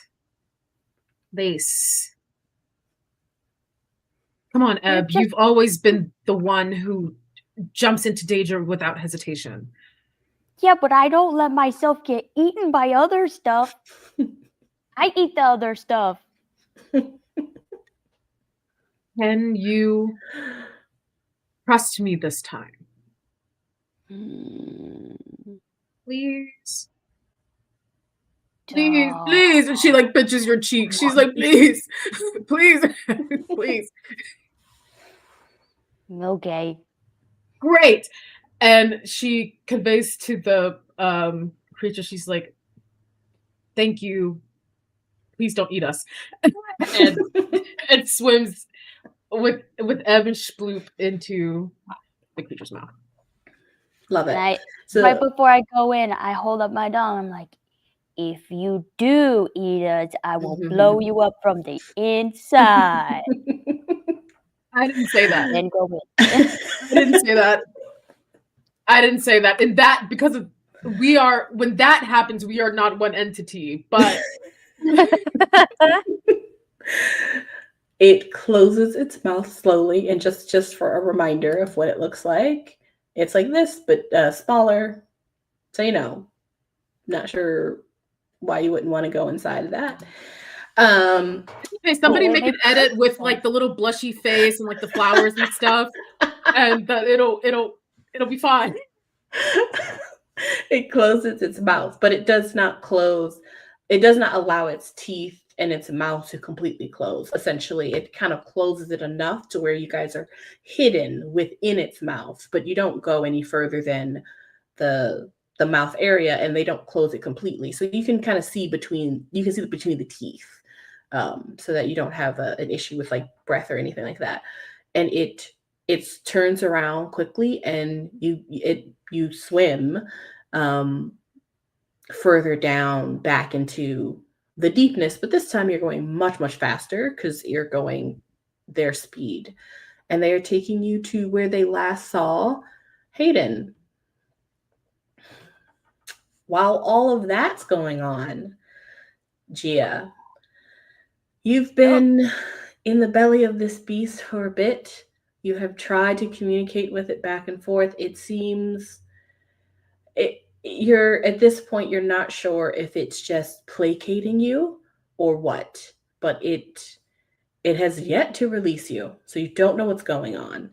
You don't know where you're going. You don't know if you're even continuing to go further into the water. So even if it did release you, would you even be able to make it to the surface? All of these things are obviously very worrisome, not as worrisome in the moment as the little ripples you keep seeing in the acid. This creature is obviously a very intelligent predator, but it's humongous.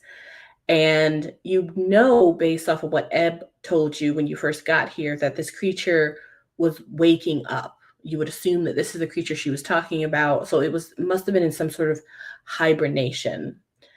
But one of the kind of biological weapons these types of creatures often have tend to be parasites.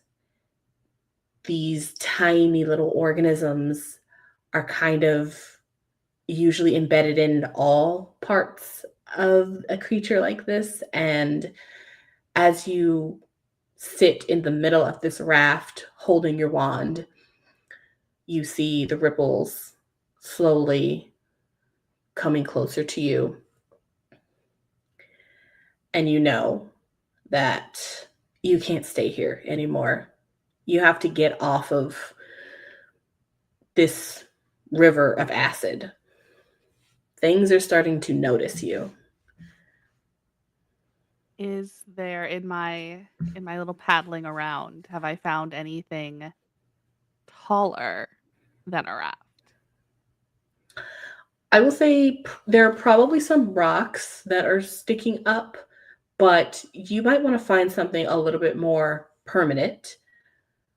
And you can see that this creature has eaten like huge things and a huge amount of things like sand, and there's a lot of wood because they've clearly eaten a lot of wooden things. But you're gonna have to probably find a spot in this big old stomach, or maybe try to get out of the stomach to where you can hide for a longer period of time, since you really don't know when you're going to be let out of here or if. So really, we're just going to lean so far into the fantasy trope.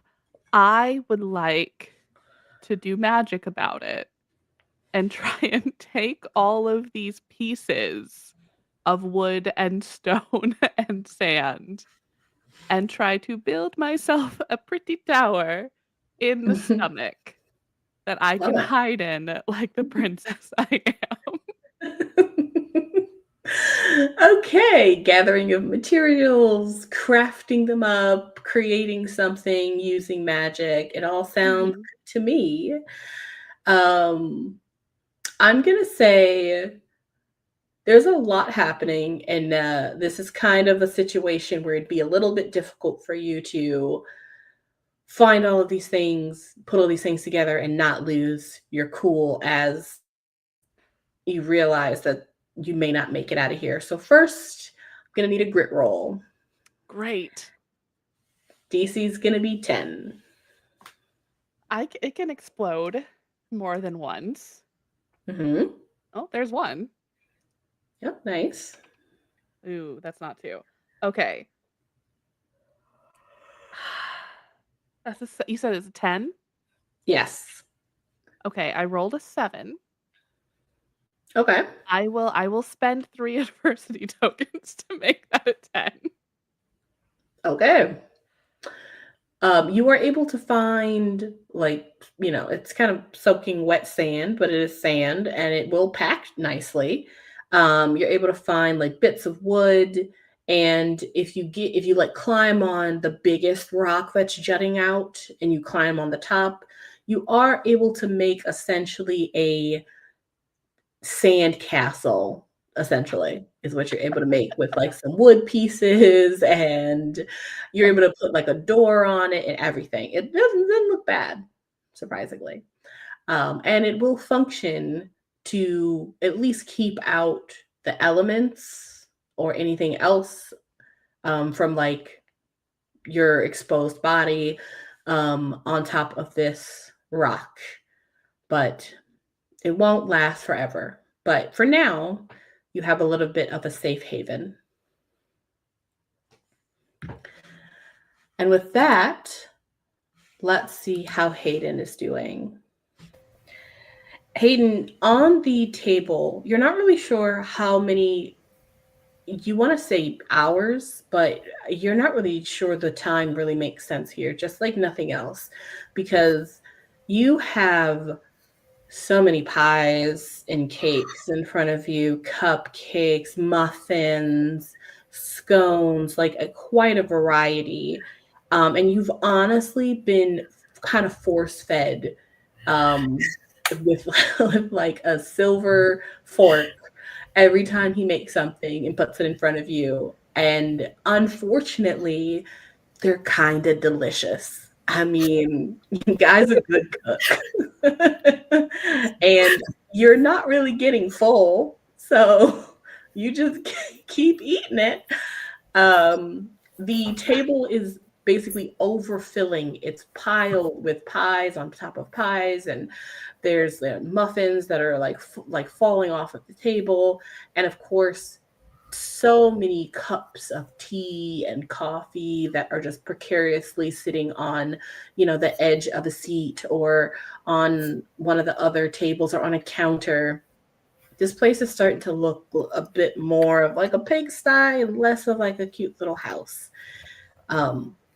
Yet this is probably the 12th, 15th, 50th, you don't even know, time he has turned around, kind of whipped around happily with, he has a white apron on that has like the little frillies at the bottom, and his gloves, his like mittens are on, and he has a red velvet cake and like a spatula that he's about to ice.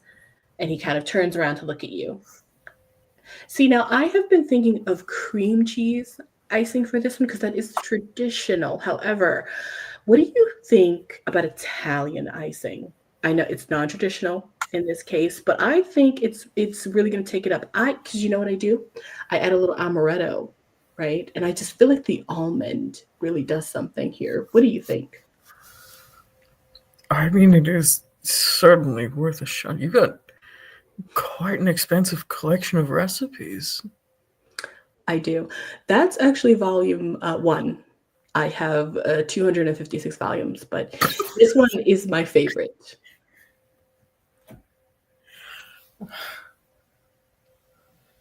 I think we're going to go with the Italian icing, I think. And he begins to ice the cake. So far, once in a while, he'll bring up some things that you guys will chat about, but mainly he goes from idea to thought to what he's cooking or making. Like, it's kind of like you've just been over a friend's house, but for several days. And there doesn't seem to be any indication that the day is getting like nighttime or daytime. There's no time differences. So even though you've been here for what seems like a long time, you guys really haven't had any substantive conversations.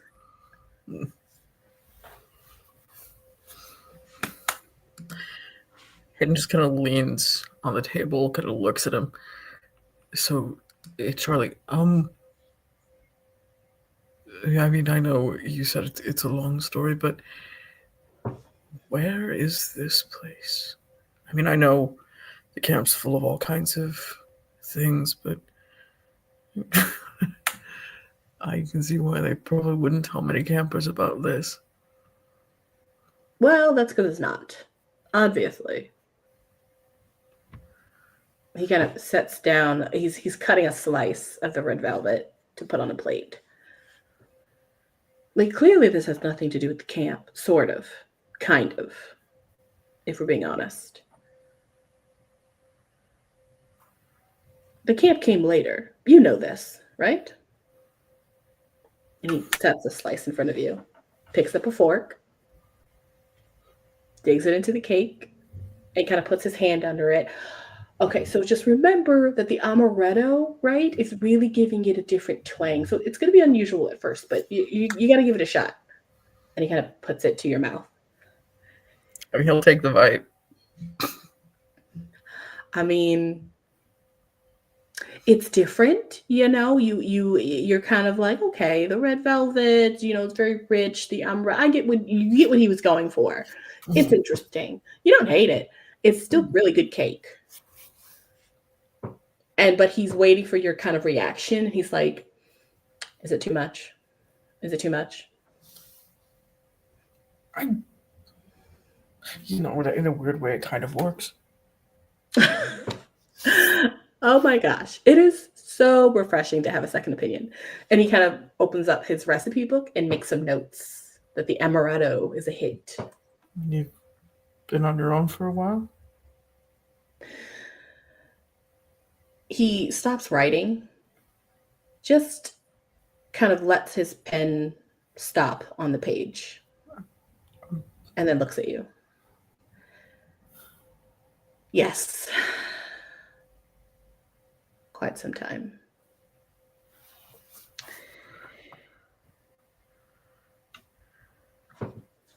Have you?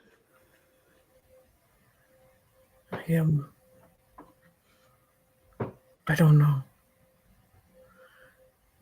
I'll be honest, last I remember before you found me was up on the surface with my friends. It just seen one of our friends get attacked. We all kind of tried to rush to save her, and I couldn't keep hold of Juni. And it all kind of went dark after that. Do you feel guilt?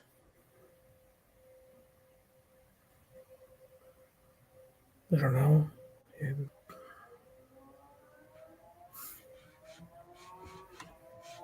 They're smart. I know they probably managed to find Gia anyways.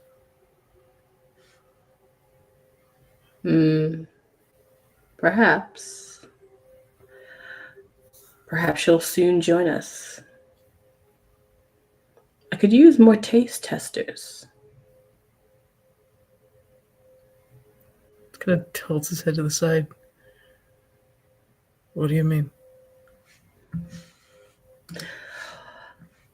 His mood kind of flicks back to how he's been all day, from just that very slight moment of melancholy. And he goes back to being, cheerful again.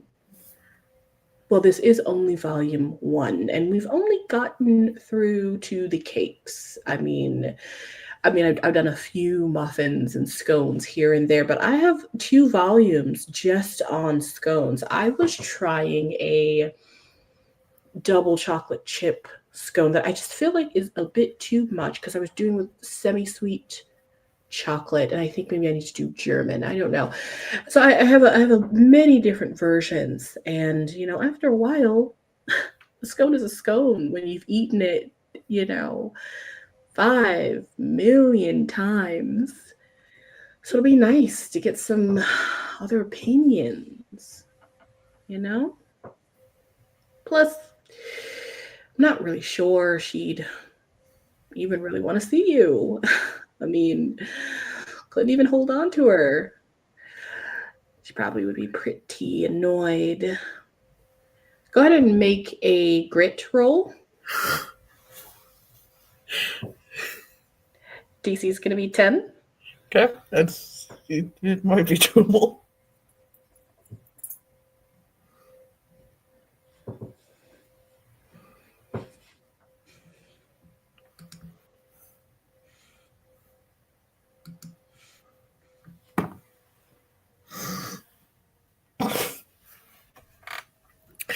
It is not.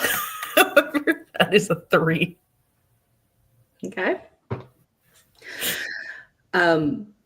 You kind of feel a sinking feeling in the bottom of your stomach, like a knot twisting, nervousness, shame, maybe. But he quickly kind of changes his tune. He's like, I didn't mean for that to come off as, rude or anything. I'm just thinking out loud. But you don't necessarily think it was wrong.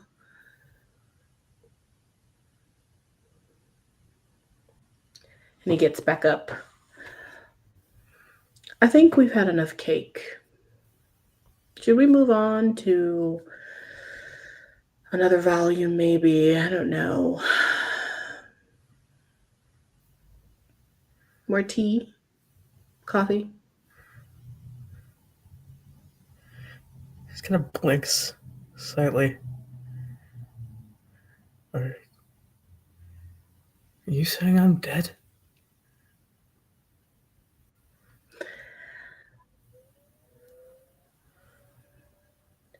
At first, his eyebrows kind of go up, almost in surprise. And then they furrow as if he goes from surprise to anger, maybe annoyance. And then they relax again, and he gives you a small smile. What a question.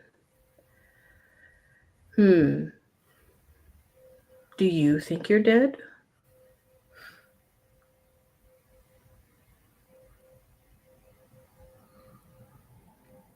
Yeah. I didn't know what I thought until a couple minutes ago.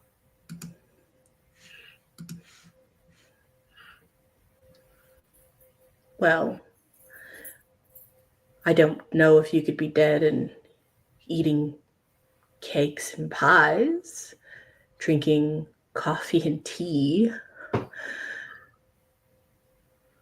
sitting in a chair in a little house. That doesn't seem to make sense, right?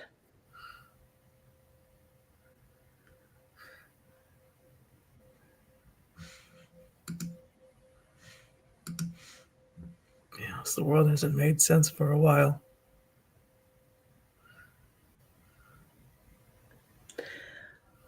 In the blink of an eye for you, as you say those words, and then just generally blink, when your eyes open again, the table is cleared. The food that was there is gone. The coffee is gone. The tea cups are gone. He's just still standing there the same with a apron on, his tail flicking back and forth. Oh, Hayden, you're so tormented. You know, it's not so bad down here. I've enjoyed my time, and after the first couple of thousand of years, you really get used to it, particularly the silence. You learn a lot of great recipes. This could be a beginning for you.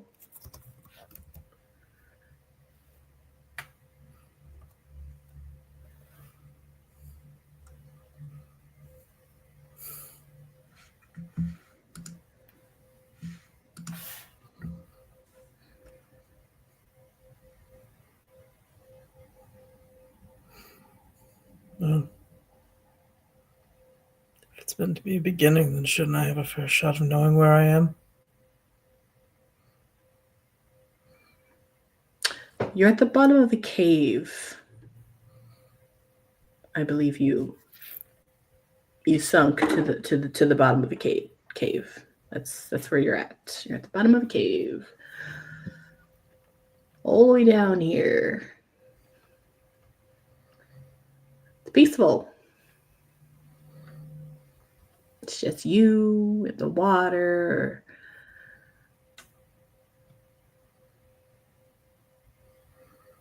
You don't like it here? It's not what I said. Just, it's a lot to process. I understand. It's been a long couple of minutes for you, I'm sure. It has definitely not been just a couple of minutes, but I think the fact that he thinks it's been a couple of minutes, it's telling you a lot about this situation. I think you need a break. how about you get some sleep, and we'll reconvene in the morning. I'll take you to, to see the neighborhood. Yeah, I don't want to keep you locked up in here all day. You're a guest. And I'm sure your friends are on the way, or perhaps tomorrow I can, find you a way back to them. I haven't found one, but maybe we can look together.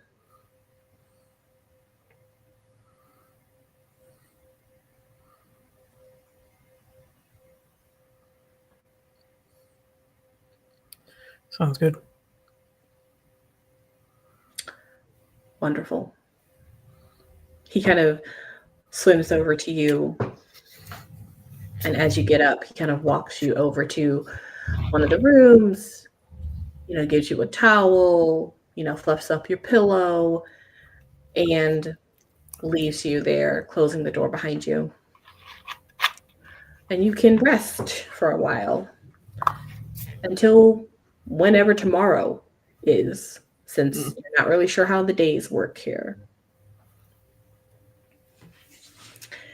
Let's see where Ebb and Juni are right now. You guys were making your way. And originally you guys were at the surface, but now you've hitched a ride and you're now going supposedly to wherever Hayden was, which is deeper down into the depths. So let me have you guys roll another charm. This is really just to kind of see how far you guys have gone. You didn't go that far up, so. Oh, you need to beat a 1. Oh, good. I got another 8. I got a 2, so that's wonderful. Oh, I got a 3. I rolled a 2. I got a 3. Very nice. Good. You guys are making your way down. Through the teeth, you do actually see that it's very strange, because you were in complete darkness for a long time, where you really couldn't see anything as you got deeper and deeper. And then at some point there's like a break where you go from the complete darkness that you had before to light again, like a blue light that seems to be coming from the opposite direction. Ebb, you particularly think this makes no sense. Yeah, no, that's not how water works. No, that's not how water works. However, you're still clearly swimming down. You haven't changed direction. And it is cold. It's as cold as it has been getting, freezing cold, like deep dark. But definitely there is just light coming from somewhere. But the creature continues to swim. And Can you me guys and Juni talk? Oh yeah, you guys can talk as it swims. Hey, Juni, did you ever figure out the weird puzzle thing? Oh yeah, I figured it out right before the giant the wave took us out. What did it say? Well, you had just learned. So 2 things happened right when they should have least happened. Number 1, I'll say that you did notice that after you had finished the translation and finished the puzzle, 2 things did happen. Unfortunately, you weren't able to act on any of them. The first one is that the moon that is hovering in the room began to rotate. And the second thing is that something kind of popped up from the center of the dais, like out of the dais on top of it, like if a key popped out of a lock.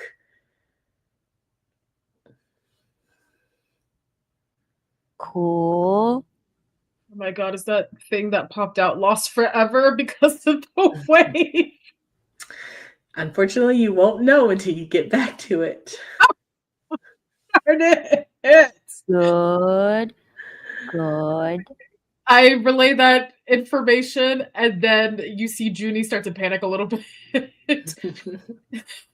And Well- she remembers that thing that popped up, and she's like, oh, I don't know if it's like a floaty thingy that will just like stay there, or if even the moon got washed away. Oh my god, what if it's lost forever? What if it's lost forever? And then It's we okay. don't know what goes on, and like all is lost. Like the mystery of this entire place is lost, and we can't bring our friends back, and everybody Well- dies. Judy! It's probably fine. We're probably gonna die in 5 minutes anyway. So I wouldn't worry about it.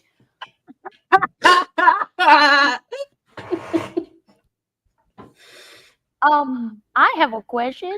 Was there 3 moons in the story thing that we were being told before? There were. Do I have that here? Silver moon, No. the orange moon. Wasn't there a crescent moon? Yes. The blue moon? I have memory. Hold on. Let me get. Where did I put important stuff? Riddles. Lore, where are you? Feed us.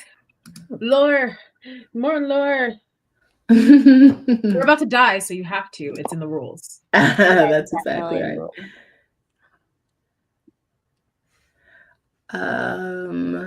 Okay.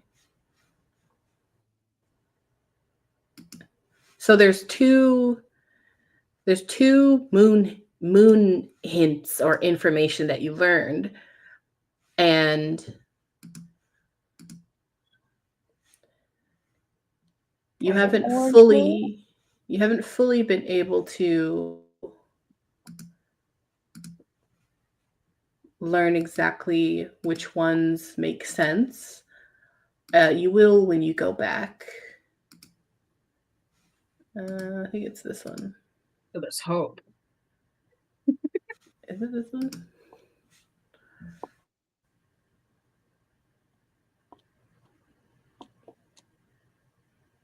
No, I'm correct.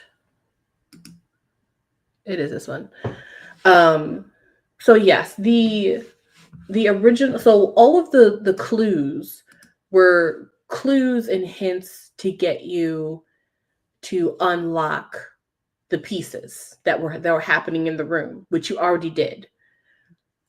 However, then you have to do something else, but you guys aren't in the room anymore, so you can't do anything more. However, there's like the main orange moon, which is like that rises. Then there is the blue moon, which is the kind of like the known as the moon of the moon goddess Lilia. And then there is a crescent silver moon. Okay. So those are like the 3 Light- moons that they mentioned. From underneath of us, what color is it? Blue. Cool. Hey, Juni. And the We light on the surface was silver. Yes. We might be headed to the blue moon. I don't know why. That's just what I think is happening. Saying that Hayden transported to the blue moon. Mm-hmm. That's very concerning. Indeed. Especially since supposedly there's a goddess of many things and maybe death connected to it. Please So- let them be nice. Please let them be nice and serve like tea and pies and cakes and stuff. Something good. I'd be okay with a death goddess. They seem really cool. Oh, maybe she can get me Fred back. He was a skull. You guys are hilarious.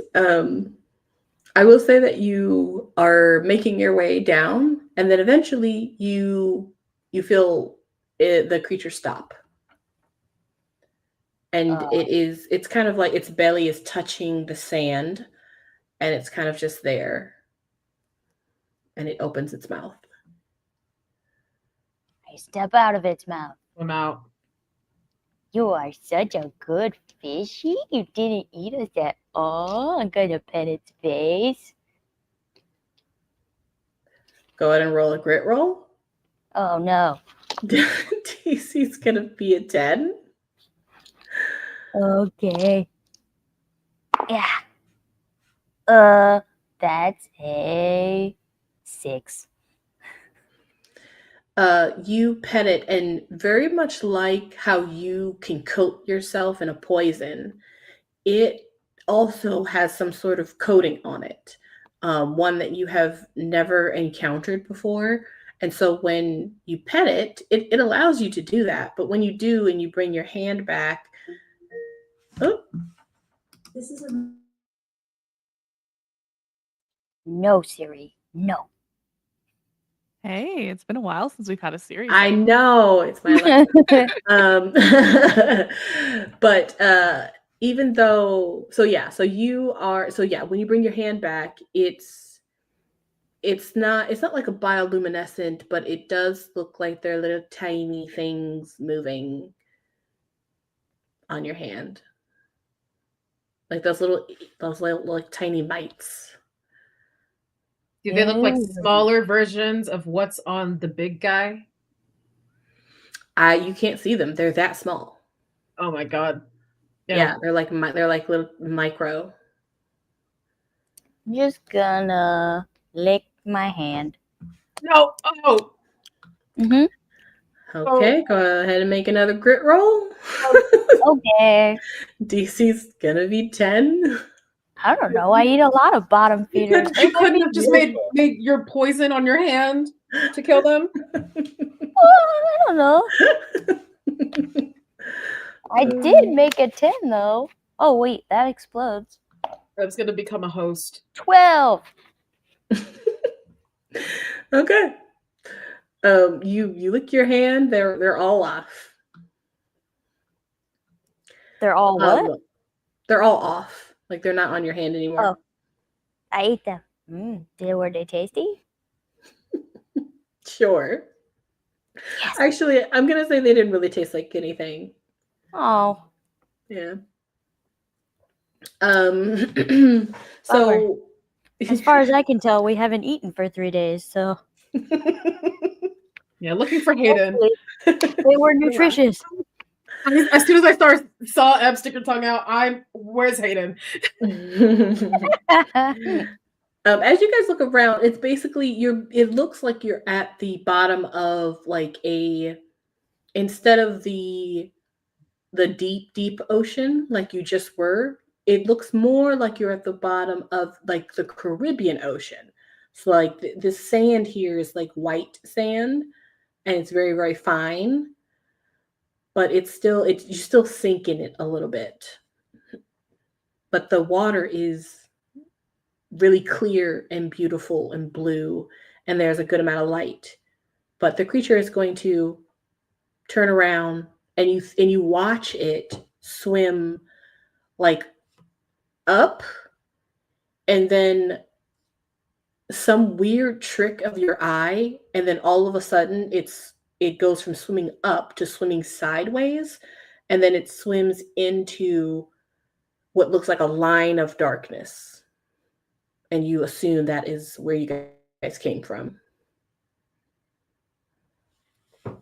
And now you guys are here. There's a lot of weird stuff going on here. I'm looking for Hayden. Okay. Yep. You guys walk around and look around.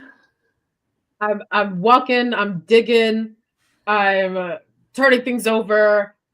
Whatever I gotta do, I call out for him.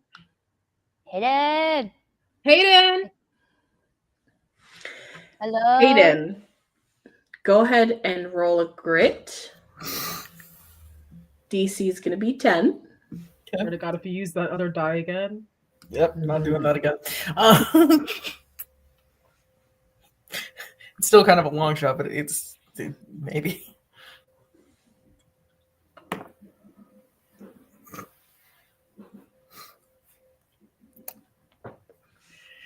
Yeah, so that's a 1. Take it back. No. You are, I'm going to say you're not actually like sleeping, but you are laying in the bed, you know, your head on the pillow, kind of staring up because there's a good amount of light coming in the window. And just thinking, your head is kind of reeling. You're thinking about a whole bunch of stuff. And at some point, you start thinking about things that you haven't thought about in a long time. Like, what's going to happen if you don't go back to camp? Would anyone even be looking for you? Would your father even care? Like, Miss Angelique and them were doing damage control. Have they called them already? Maybe this is the end. Pies are good. And that's kind of where your head is at. But you lay there and you hear nothing. No. Ebb and Juni, you guys are looking around, you're walking around, you're calling out. Go ahead and roll. I'm going to say you guys roll a grit. And it's going to be opposed. A D12, I think, makes sense. Okay, I was cocked, unfortunately. Okay, well, you only got to beat a 4. Grit. All right. This one. Ooh, I got a 6.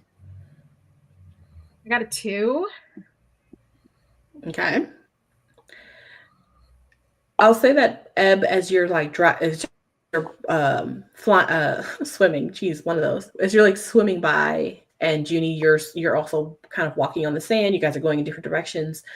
You see kind of in the corner of your eye that weird refractive shimmer that you know means that something is being hidden. And so you kind of go back to where it was. Just like you can't see it straight on, but you can see it just when you hit the light just right. Oh, it's just like Fred. I don't remember what we did to see Fred better. I think it was...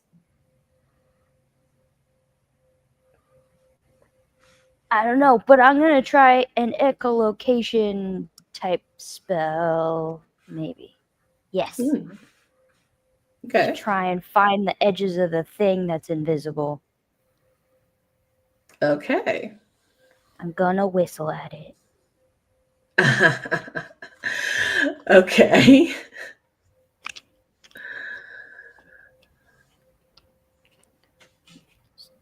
So, charm? It'll be charm versus, well, I already had you roll grit, but that was to see it. Actually, I think if you are in, I think it's going to be brains, actually, because, yeah. All right. Let's see.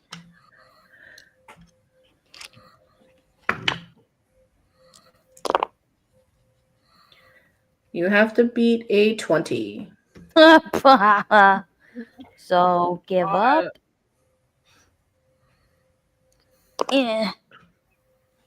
Well, that was a 1. Okay. And I definitely don't have enough adversity tokens to get to 20. Judy, you watch Ebb kind of swimming back and forth and back and forth and back and forth in the same like area, trying to like get the catch right, because she clearly sees something. I go over to her. I'm like, what did you find? I don't know.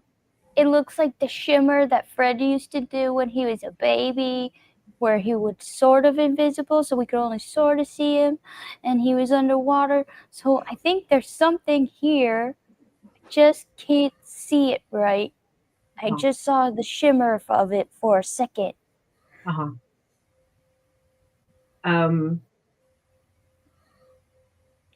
Okay. Then let's make it do it again. And Juni uses magic to create light from herself to see if she can make whatever glimmer happened happen again. Okay, I'm assuming you're going to do some magic here. Yes. Okay. It is, again, going to be against brains. Gotta beat an 8. Wonderful. I got, okay, that explodes. Oh, yay, a smart person. 15. Okay. You definitely are able to see the edges of this refracted light based on your light and light in this area. So you both know that it's something large, but you can't see inside. Like, this is clearly something that's covering the large thing. You can't So see bring it? inside. Can we touch it? I'll say yeah, you can touch it. It feels like glass. Break it. I start banging on it. Let's break it. And Okay. I think she's still yelling for Hayden. Like, she really hasn't stopped. She only stopped to concentrate on her magic, but now she's like, if this is where the fish let us go, he's got to be here. Oh, I have rocks in my backpack. I want to throw rocks at it. Oh wait, we're Underwater? I I don't want know anywhere. if the physics work like that. I'm just gonna use the rocks in my hand, and they're harder than my hands. You know what? That sometimes being practical is better than magic. Okay. So you guys are literally banging on the side of this glass, screaming at Hayden. As you're banging on it, it's kind of reverberating because it's thick glass, not thin glass. So you can hear the like boom, boom, boom, boom of you hitting it, but it's not and you're scraping it, but you're not necessarily like breaking it. However, it is quite loud. Hayden, go ahead and what did I have you roll last time? Go ahead and roll grit. We'll say this time, well, I am going to make a roll real quick to see what is going on with my person. Okay. Yeah, go ahead and make a roll. Grit DC is going to be 10. Help is on the way, dear. Oh, God.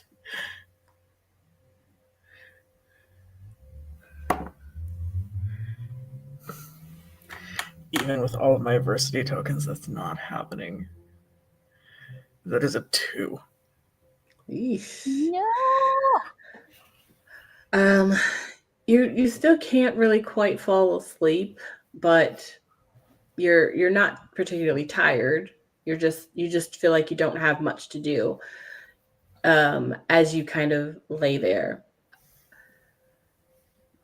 Ebb and Juni, as you guys are banging on the wall, you hear a voice behind you.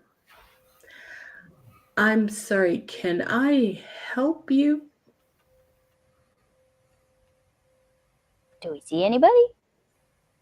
Yeah, you both turn around and you see a young man who is from the top up, looks human, long silver hair, fairly attractive, beautiful eyes, and a long black snake-like tail.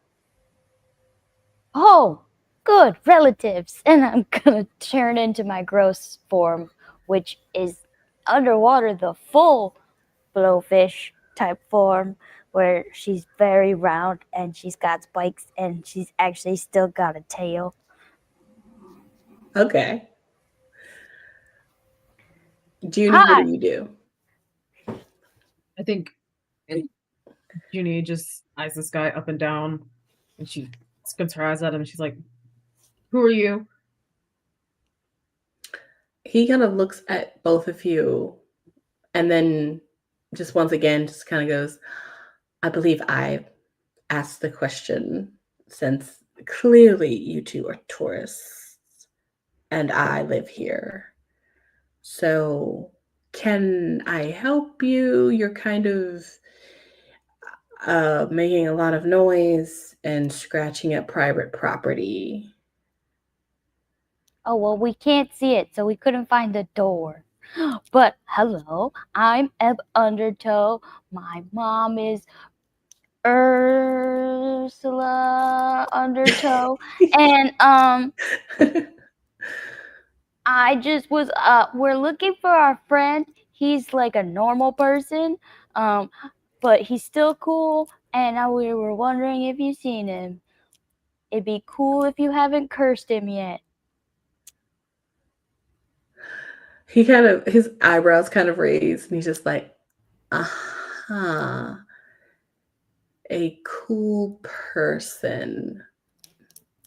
And then he looks to you, Ebb, and then he looks to Juni, and then he looks back to you, and then back to Juni. And you don't really need to roll to even see this, but he is reading something about both of you without either of you speaking. And then he kind of looks back to Juni and he goes, oh, you must be the one. Well, I'm glad you're alive. I kind of thought you'd be dead, but What's that supposed to mean? That's me being wrong. You guys can also see that he's holding basically like a grocery bag. He's got some like groceries in it. It's like, anyways, let's not just stand out here for the neighbors to gawk at. And he waves his hand and the barrier comes down. And you both see basically what looks like a fairly well put together like wooden shack, like one of the ones that you'd see on the surface. And he goes to the front door and opens it and goes inside. I give a side glance to Ebb. Like, she has like a full furrowed brow. Like, this guy's super suspicious. I mean, he looks like one of my relatives. Like, he's not that weird. But he might live by himself down in the bottom of a giant lake. That could make you go a little crazy. But I mean, we're kind of crazy, so it's probably fine. When in Rome, and she goes inside. You both go inside. The door closes behind you. He sets his groceries on the counter, and inside the place is a bit bigger than it seemed from the outside. It's well furnished, clean, and you can see he opens up a couple of cabinets and he is unpacking mostly bags of tea and coffee, and he is unwrapping some teacups as he kind of is putting them into the cabinet. And he just kind of yells out like nonchalantly. He's like, Hayden, you have visitors. And that's where we'll leave you three as we go back to Gia. Poor Gia, all by herself, sitting on a rock in a castle. Castle's important. Tower, technically. It's fine. It's Go fine. ahead and roll a grit roll. It's no longer fine. DC is going to be 10. Oh no. That is a respectable 2.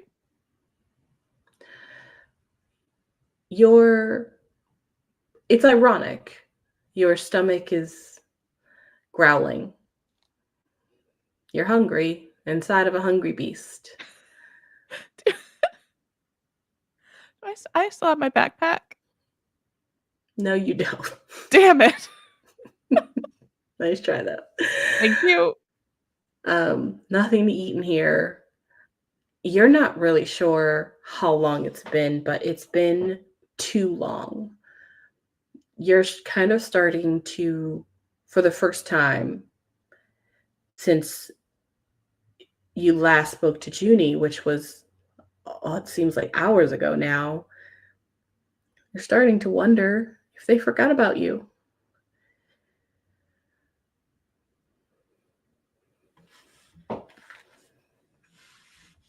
Has the creature said or projected anything recently? Nope. You have felt that you are still moving, but you're not moving down anymore. And you're not moving as quickly as he was before. It's more of a steady pace and even. But you can kind of tell he's still moving. So you're not sure what's going on. You can try to reach out to him again. Yeah, I'm just a little blip of curiosity, like, where are we going? Is there food there? He shows you an image of his stomach parasites. Yeah, no, they want to eat me. I don't particularly want to eat them. No response. Oh, Jesus Christ.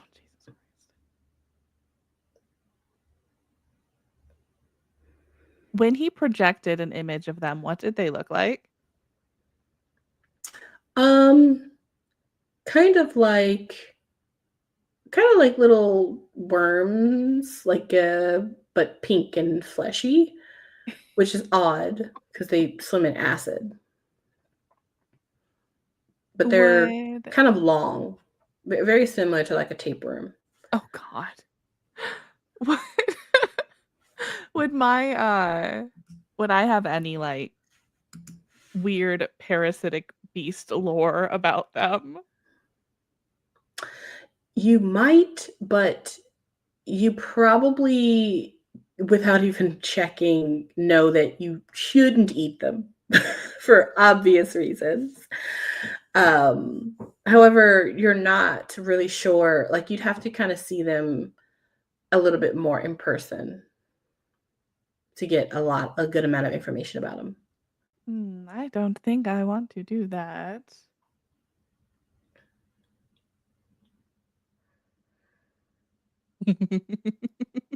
I am gonna push my luck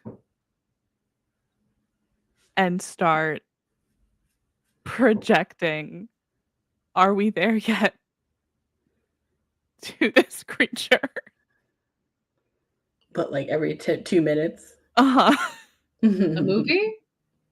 Yep, the whole movie.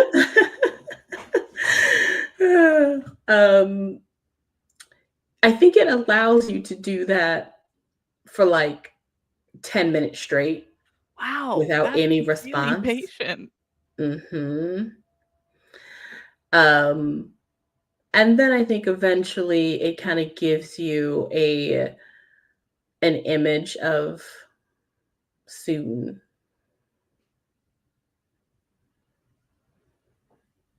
Okay. I will be very patient and wait.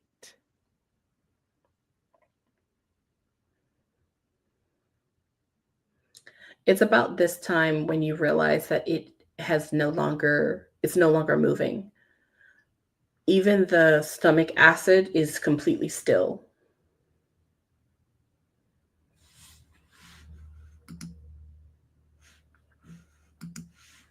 A couple of minutes go by and there's nothing. Are we there yet? No response.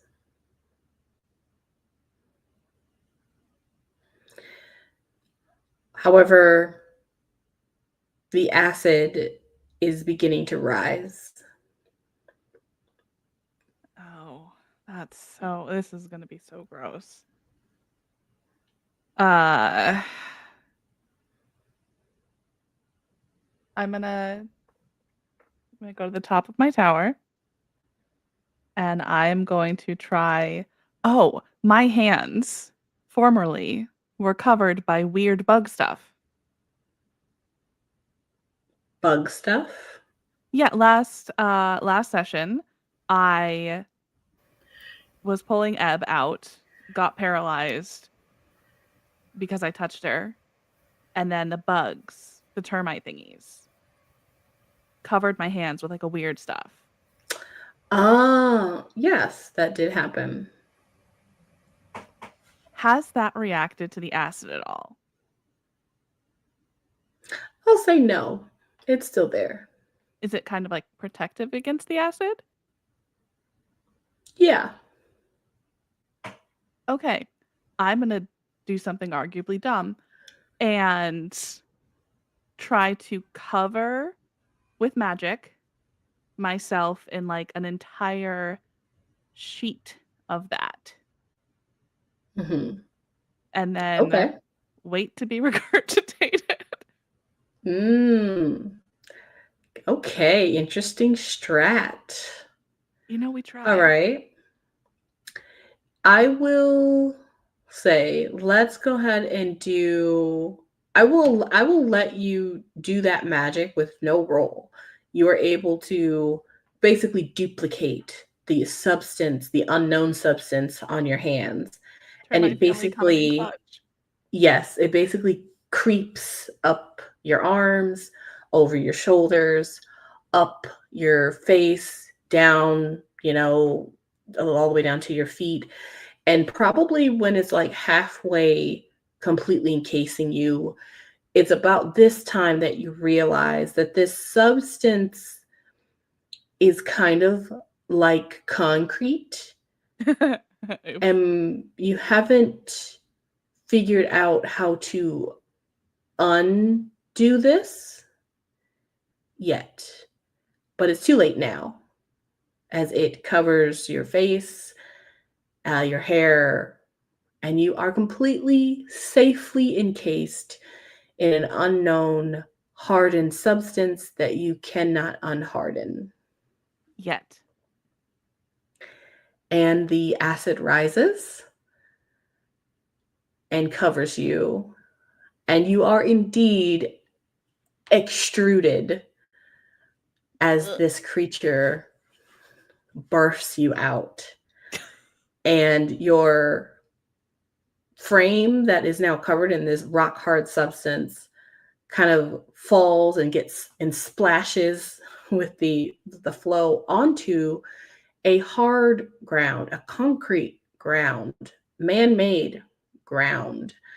Not that you can see this because your eyes are encased in some sort of concrete themselves. However, you do hit the ground, the little parasites trying to stick to you, but they can't get to you. And that is where you lie as this creature has barfed you up, and it goes back into its like water, because it came out of the water to do that a little bit. And then it goes back in and it's going to swim away, and it is going to basically leave you with these words. You're hers now. Oh. And the connection with it is severed. Oh no. Okay. And you can't see this, but a woman does walk up to you where you're laying and looks down at you. back to Ebb, Juni, and Hayden. Oh, good. Okay, great. You guys are now in this little house. The person that let you in has called for Hayden, and while you're waiting for him to come out of somewhere, you can hear him turning on the stove, putting a teapot on, turning around and letting you guys know, feel free to take a seat. Plenty of room. I'm making tea. We do also have coffee. And even without rolling, he did say we. So just so that you recognize that. What's everybody doing as he makes everyone tea?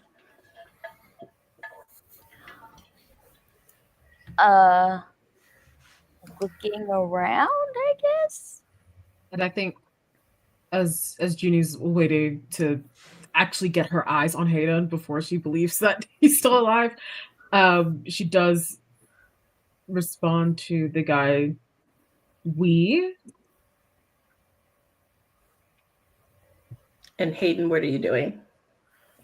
Figure hearing Charlie call that out. He's almost bolt upright in the bed, and heading back out to like the main kind of living room entryway area. Yeah, your room, just like the other room, his bedroom is right off of the main living area. You open the door and you see Ebb and Judy standing there. Hayden! And I think we both run over and hug you. Yeah, no hesitation. He immediately kind of returns the hug. You're alive. I'm such a relief. Does he look alive? Make a brains roll. Oh no. Oh my god, what is he right now? I was about to say, like, y'all come up to hug me, you just go right through me. DC's can be 7. I got a 7 exactly. I exploded again. Oh my god, it's the highest brain roll I've ever had. It's a 10. I know how to do math.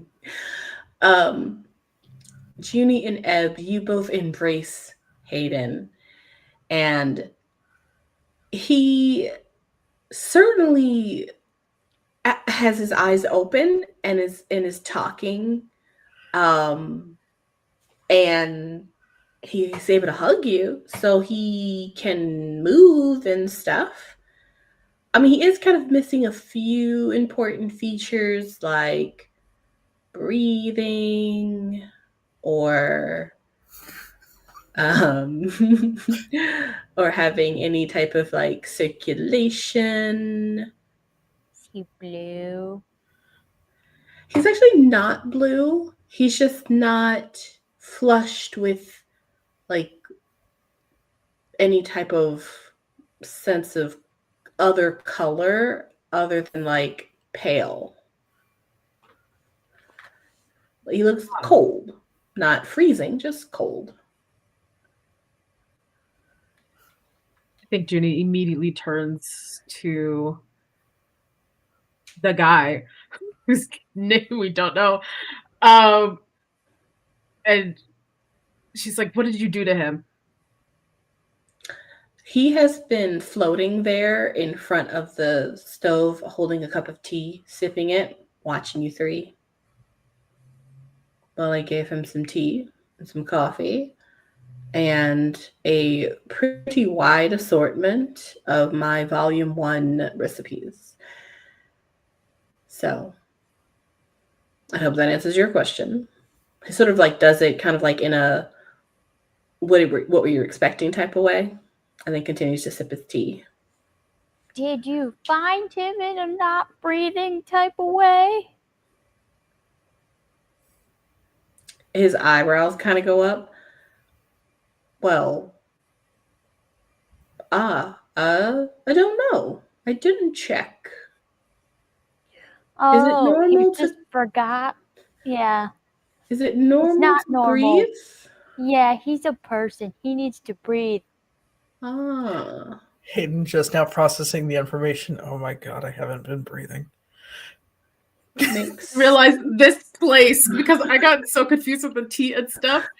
We are still the inside of this room is still underwater, right? Mm-hmm. Yeah. Okay, that it really messes Hey, with your Judy. mind. Could you I make tried him a to, bubble? Yeah. yes. I tried to make another bubble, like find some aeration, gather it, and try to make him breathe. You try to do the same thing you did for you, and the bubble kind of like hits your face, Hayden, and then pops. What? Okay, so that didn't work. What about gills? He used his match to try to give him gills. Okay. Hayden, you feel something kind of growing on either side of your neck. And you both see gills sprout, and then they shrivel up and fall off. What What's happening? Do you have an anti-magic spell on him? Yeah, did you curse him? Who are you? You guys look back at the your host, who is like at this point he's done his tea and he's just kind of looking at you guys like, what? All right. I think we're all very excitable right now. Hayden, if you wouldn't mind explaining to your friends that I found you laying on the ground and we've just been hanging out. He's right. That still kind of sounds like kidnapping. I would like to search the room for cursed items. Okay. If he's a relative, he's got a bunch of shit. Okay. I remember everything that happened up on the dais. Juni, I remember losing grip of your hand, and then it's just black until Charlie found me. Charlie. You kind of look over at him and he kind of wiggles his fingers high. Look, I think like Juni like checks over Hayden for like cuts or like any other like damage to his body besides like the not breathing thing, and she's like, okay, well, do you feel like yourself? Like, do you feel like your mind's been taken over like a zombie, or like, you know, anything like that, or like you're a puppet? Like, again, I've been kind of trying to process everything. right?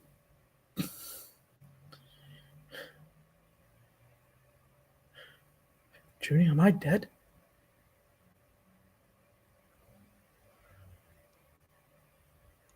No. How quietly did you ask that? Probably. He's not asked too Charlie. He's got quietly. no straight answer out of him, but he's no hesitation of saying it again. You guys hear like a little clink of a fork to a plate as Charlie just kind of watches you all from the stove. He's now eating a piece of cake.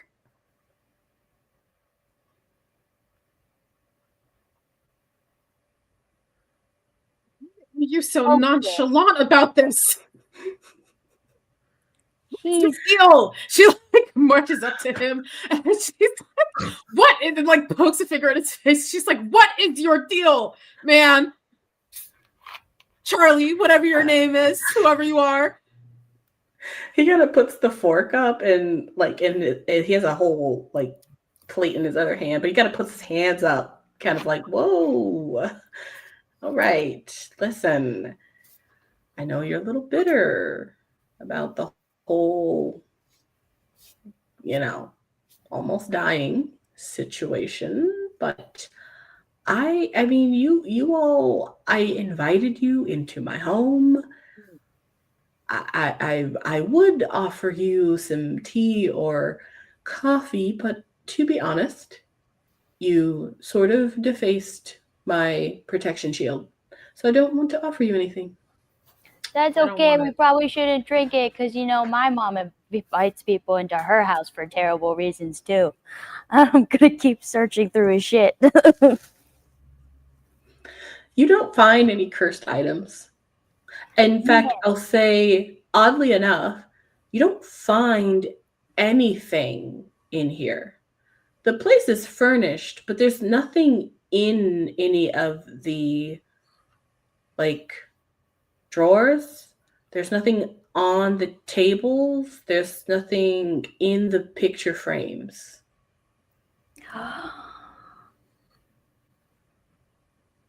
This is a weird place. Guys, have we ruled out the possibility of being on the moon yet? You hear Charlie laugh a little bit. What? Wow. On the moon. Okay. Look, dude. Is this guy wearing some type of shirt or something? Nope. He's not wearing a shirt. He's got rock board abs. Wonderful. She stuffs the cake out of this guy's hand and it just floats somewhere. And she grabs onto his shoulders and she rocks him back and forth. And she's just listen here. Clearly you know what's going on. Why don't you have to tell me what my friend is in breathing? And then she takes a moment and she looks over to Hayden and she's like, "You're not dead, sweetie. Don't even worry about it. You're saving yourself. We love you. It's gonna be fine." And she goes back to shaking this guy and she's like, "Why did you look at me like that and say, go good, you're not dead? Why's your name Charlie? It's such a really normal name for a guy that looks like you. And why do you have so many teacups and why is there nothing in this place? And why is it closed?"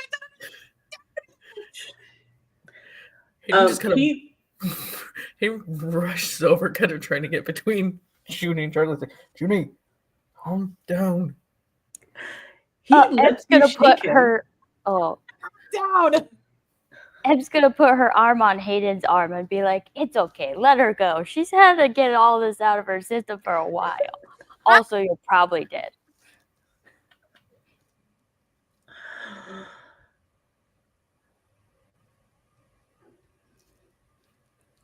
He lets you shake him. He lets you scream at him. He lets you knock the cake out of his hand.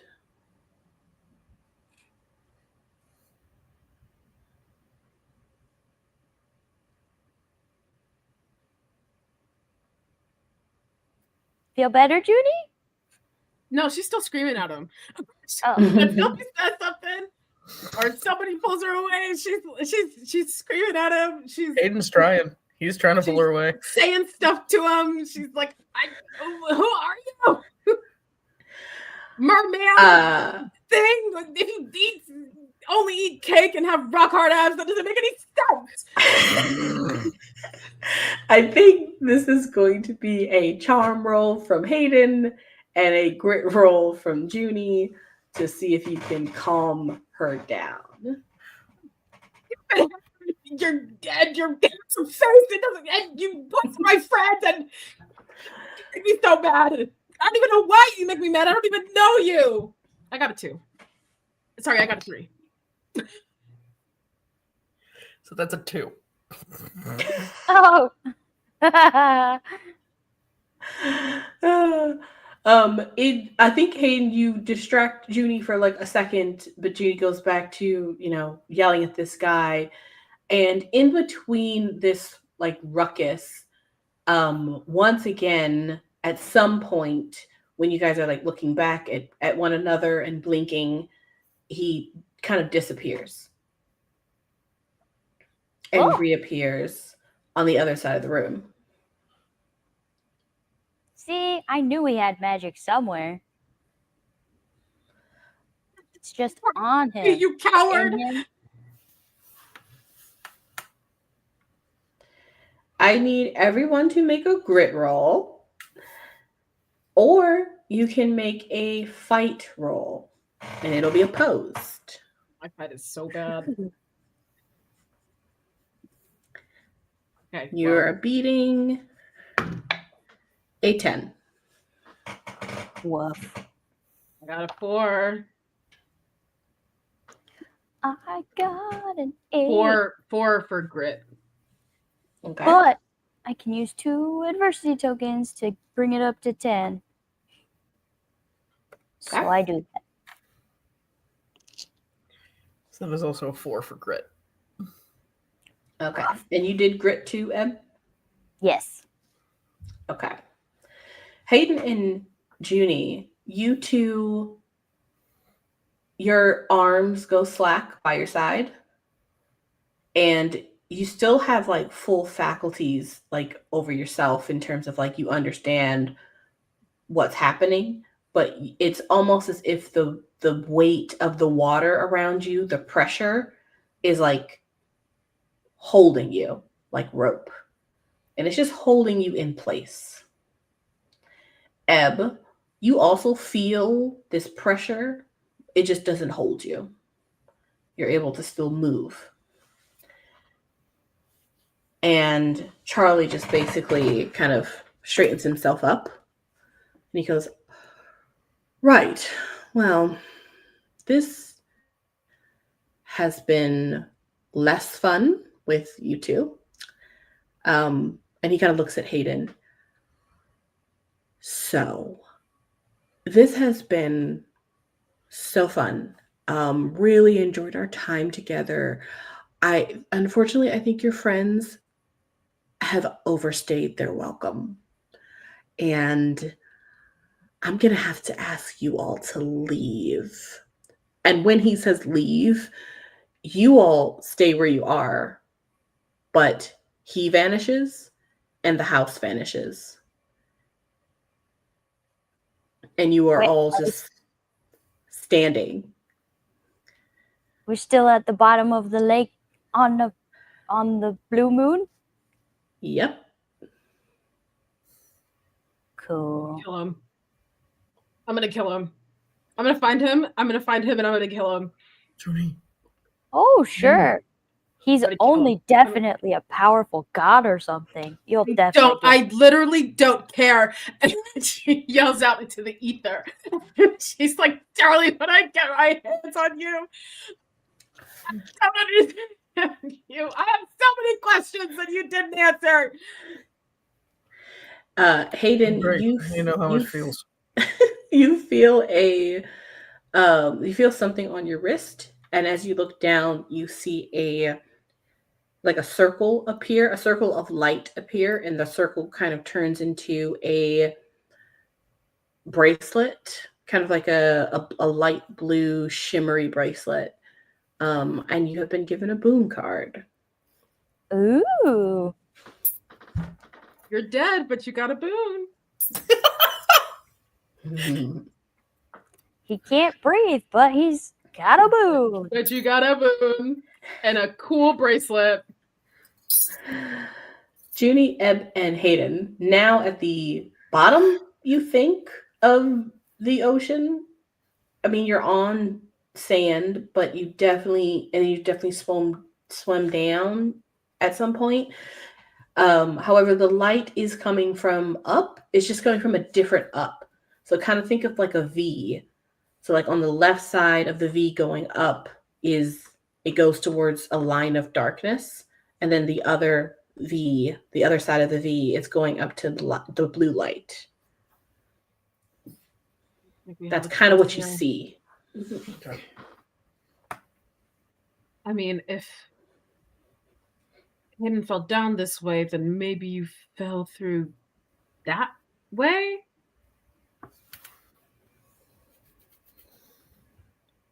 We should probably head towards the light.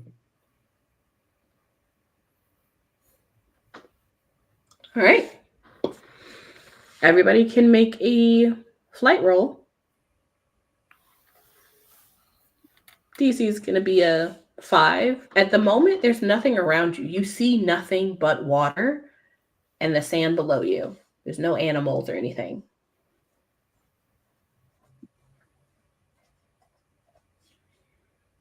What's the DC? 5.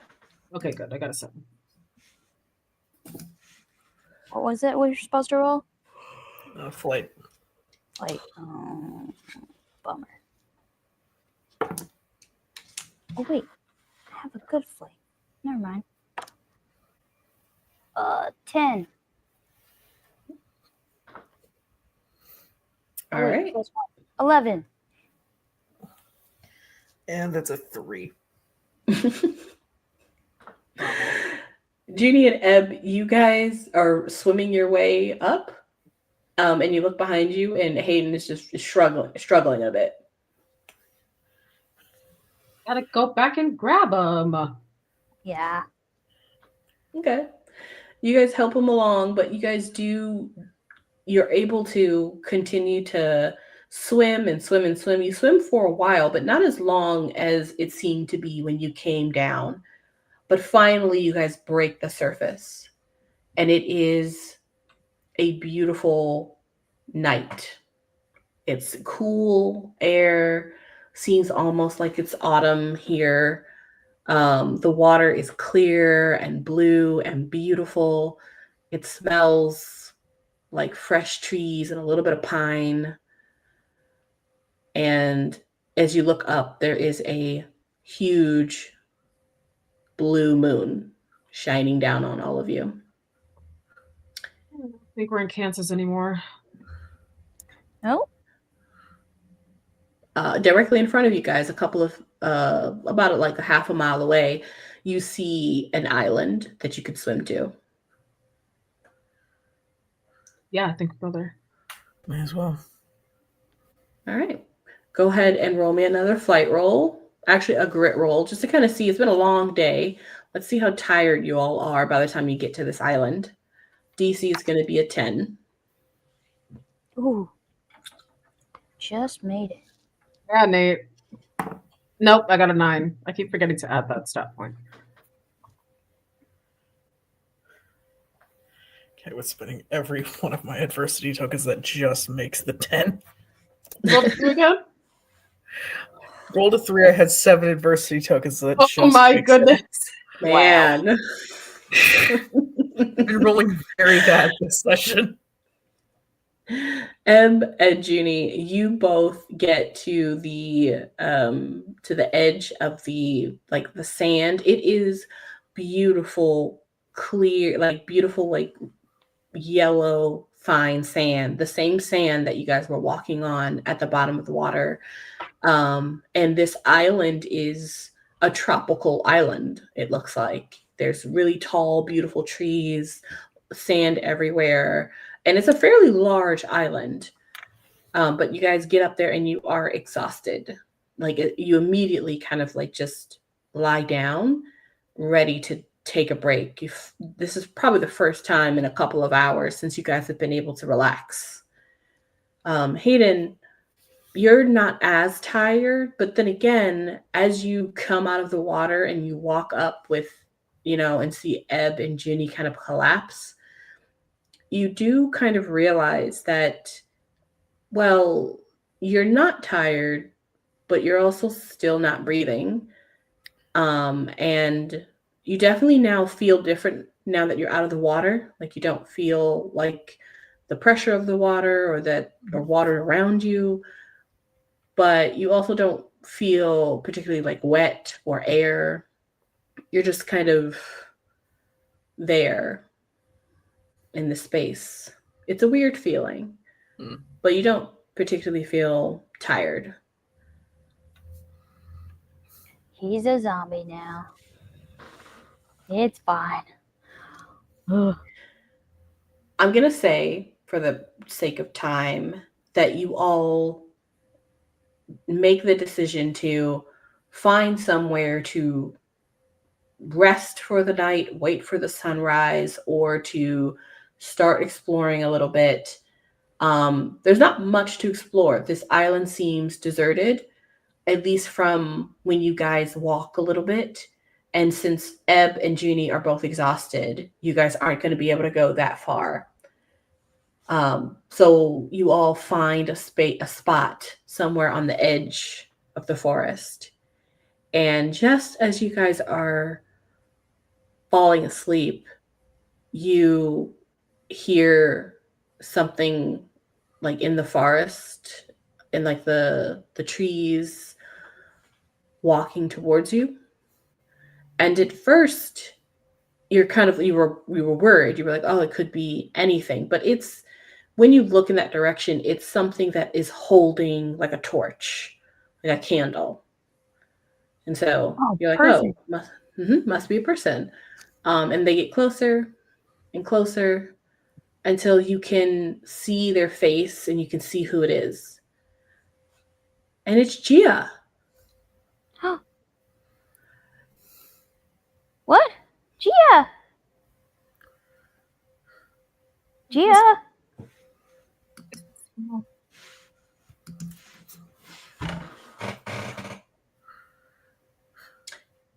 Gia, you are standing in front of your friends, holding a candle, and you hear Ebb screaming for you.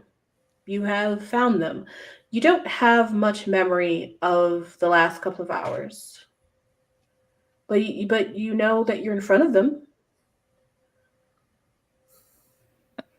Hey. Gia, you got that thing to spit you out? Yeah. That's crazy. Yeah, it was not pleasant. It had so many parasites.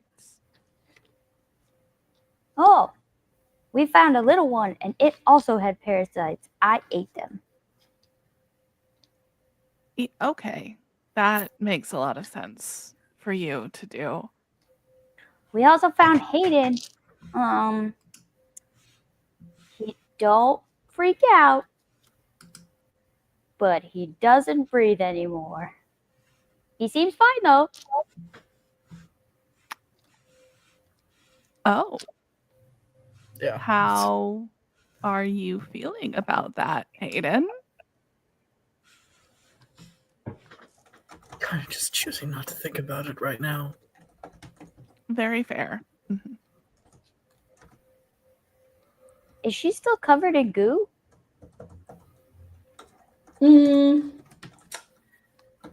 No. She's been cleaned up. She's wearing a like a long tunic and some boots. Oh. She kind of looks the same in terms of like what, her hair, but she's not wearing her like outfit that you guys last saw her in. Meanwhile, the rest of us are soaking wet. Where did you? Man, you got an outfit. Clothes and the. Where didn't you get out of the? I think I'm hallucinating. Or I'm dead, and this is my own personal hell. Oh, and I don't okay. understand what's Pretty going sure on. I'm Pretty not. sure I'm the only dead one right now. I'm not entirely that. I don't think. Would I really be your personal hell, Juni? No, it's the and freaking Charlie, man. Oh yeah, we met a guy named Charlie. He's the worst.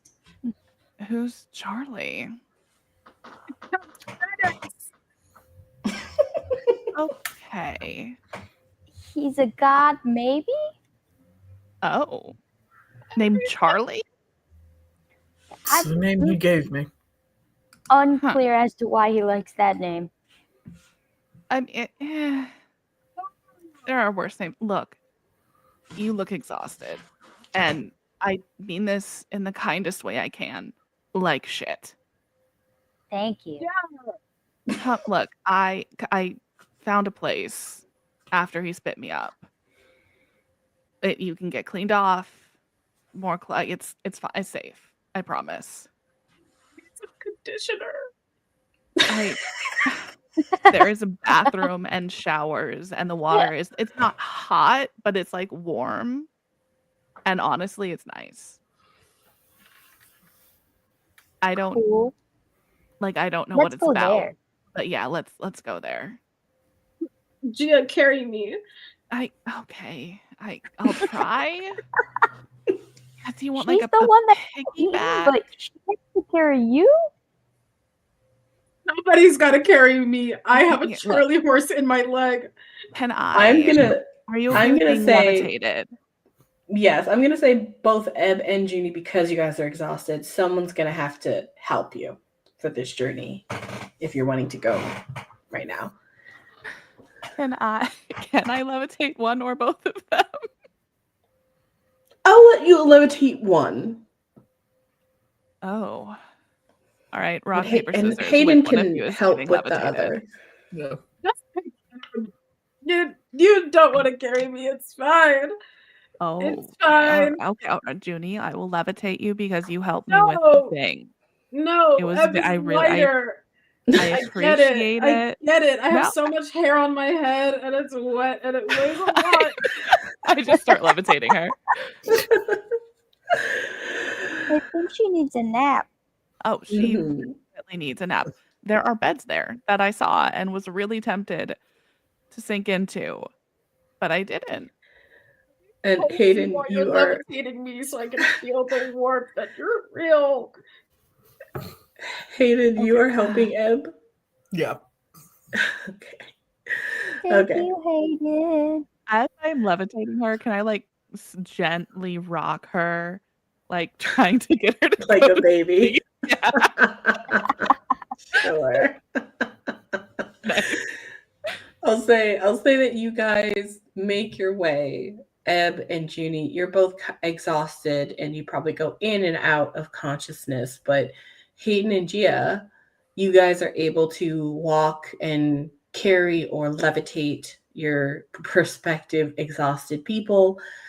This walk is fairly long, it's not very short. The island is a large, a medium-sized island, but that's still big in retrospect. But you guys make your way with Gia leading the way, and so it takes a couple of I would say it takes 2 hours probably of a walk.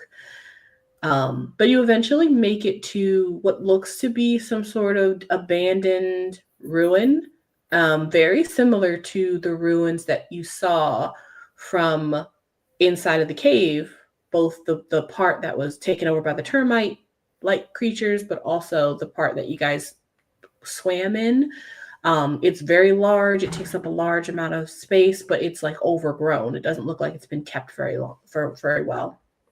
And Gia shows you to the entrance, and you guys are able to go in. And indeed, just like she said, there are beds and showers and clothes.